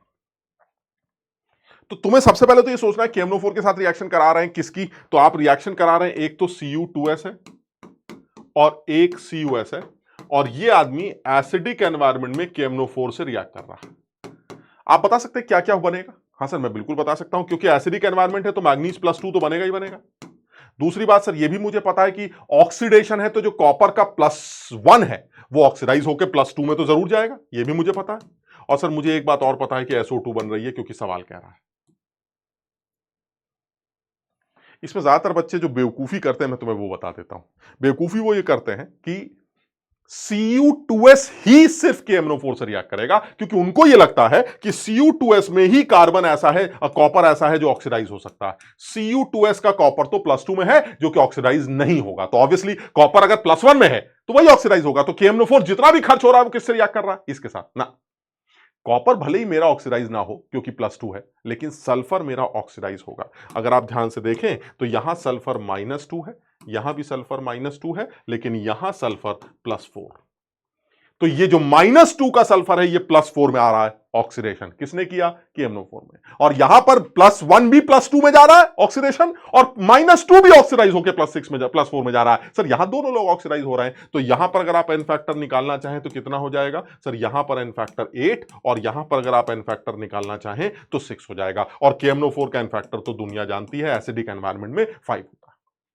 कैसे निकाला? सर ये देखिए, +1 से +2, एक इलेक्ट्रॉन छोड़ा, एक कार्बन ने, कितने कार्बन है? 2, 2 छोड़े। सल्फर -2 से +4, -2 से +4, 6 इलेक्ट्रॉन छोड़े। यानी 2 मैंने छोड़े थे, 6 तुमने छोड़े, टोटल कितने हो गए? 8 इलेक्ट्रॉन छोड़े। KMnO4 ने मेरे 8 इलेक्ट्रॉन खींच लिए। ठीक, इधर आते हैं। यहां कॉपर का तो कुछ नहीं हो रहा, बट सल्फर -2 से +4 में जा रहा है, 6 इलेक्ट्रॉन छोड़ रहा है, so that means n factor is 6। ये चीज क्लियर है, इसलिए यहां पर एक चीज तो लिखी जा सकती है, that is milli equivalents of, या मिली अगर हटा भी दें डायरेक्टली लिखें, equivalents of KMnO4 is equal to equivalents of Cu2s plus, याद है, इक्विवेलेंट्स ऑफ CuS। बहुत सारे बेवकूफ कहते हैं कि सर ये 3 रिएक्टेंट हैं, तीनों की इक्विवेलेंट बराबर होंगी, जबकि मैंने क्या बताया था? जब ये दोनों लोग मिलकर इसके साथ रिएक्ट कर रहे हो तो सर इन दोनों के मिलकर इसके बराबर होंगे, बिकॉज KMnO4 इन दोनों को ऑक्सीडाइज कर रहा है। So they both are reducing agents and this is an oxidizing agent. बात समझ रहे हो? यानी ये दोनों मेरे रिड्यूसिंग एजेंट की तरह बिहेव कर रहे होंगे, जो कि KMnO4 के +7 को रिड्यूस करके +2 में कन्वर्ट कर रहे होंगे। क्लियर?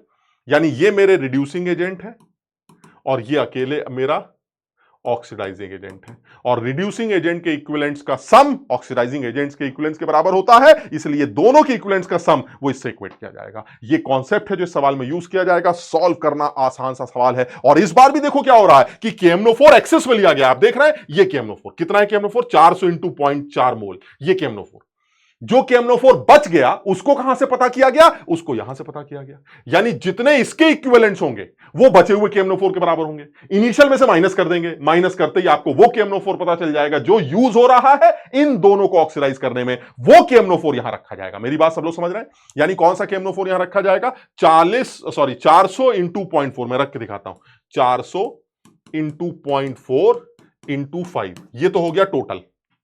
ठीक है, रिएक्ट कर गया, जो बच गया उसको कहां से पता चला? वो बैक टाइट्रेट किया गया। किसके साथ? सर वो बैक टाइट्रेट किया गया Fe+2 सॉल्यूशन के साथ। तो इसके जितने Fe+2 के इक्विवेलेंट्स होंगे उतने ही KMnO4 के होंगे। तो कितने होंगे?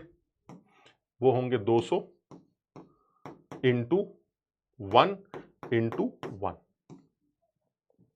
वही KMnO4 के होंगे।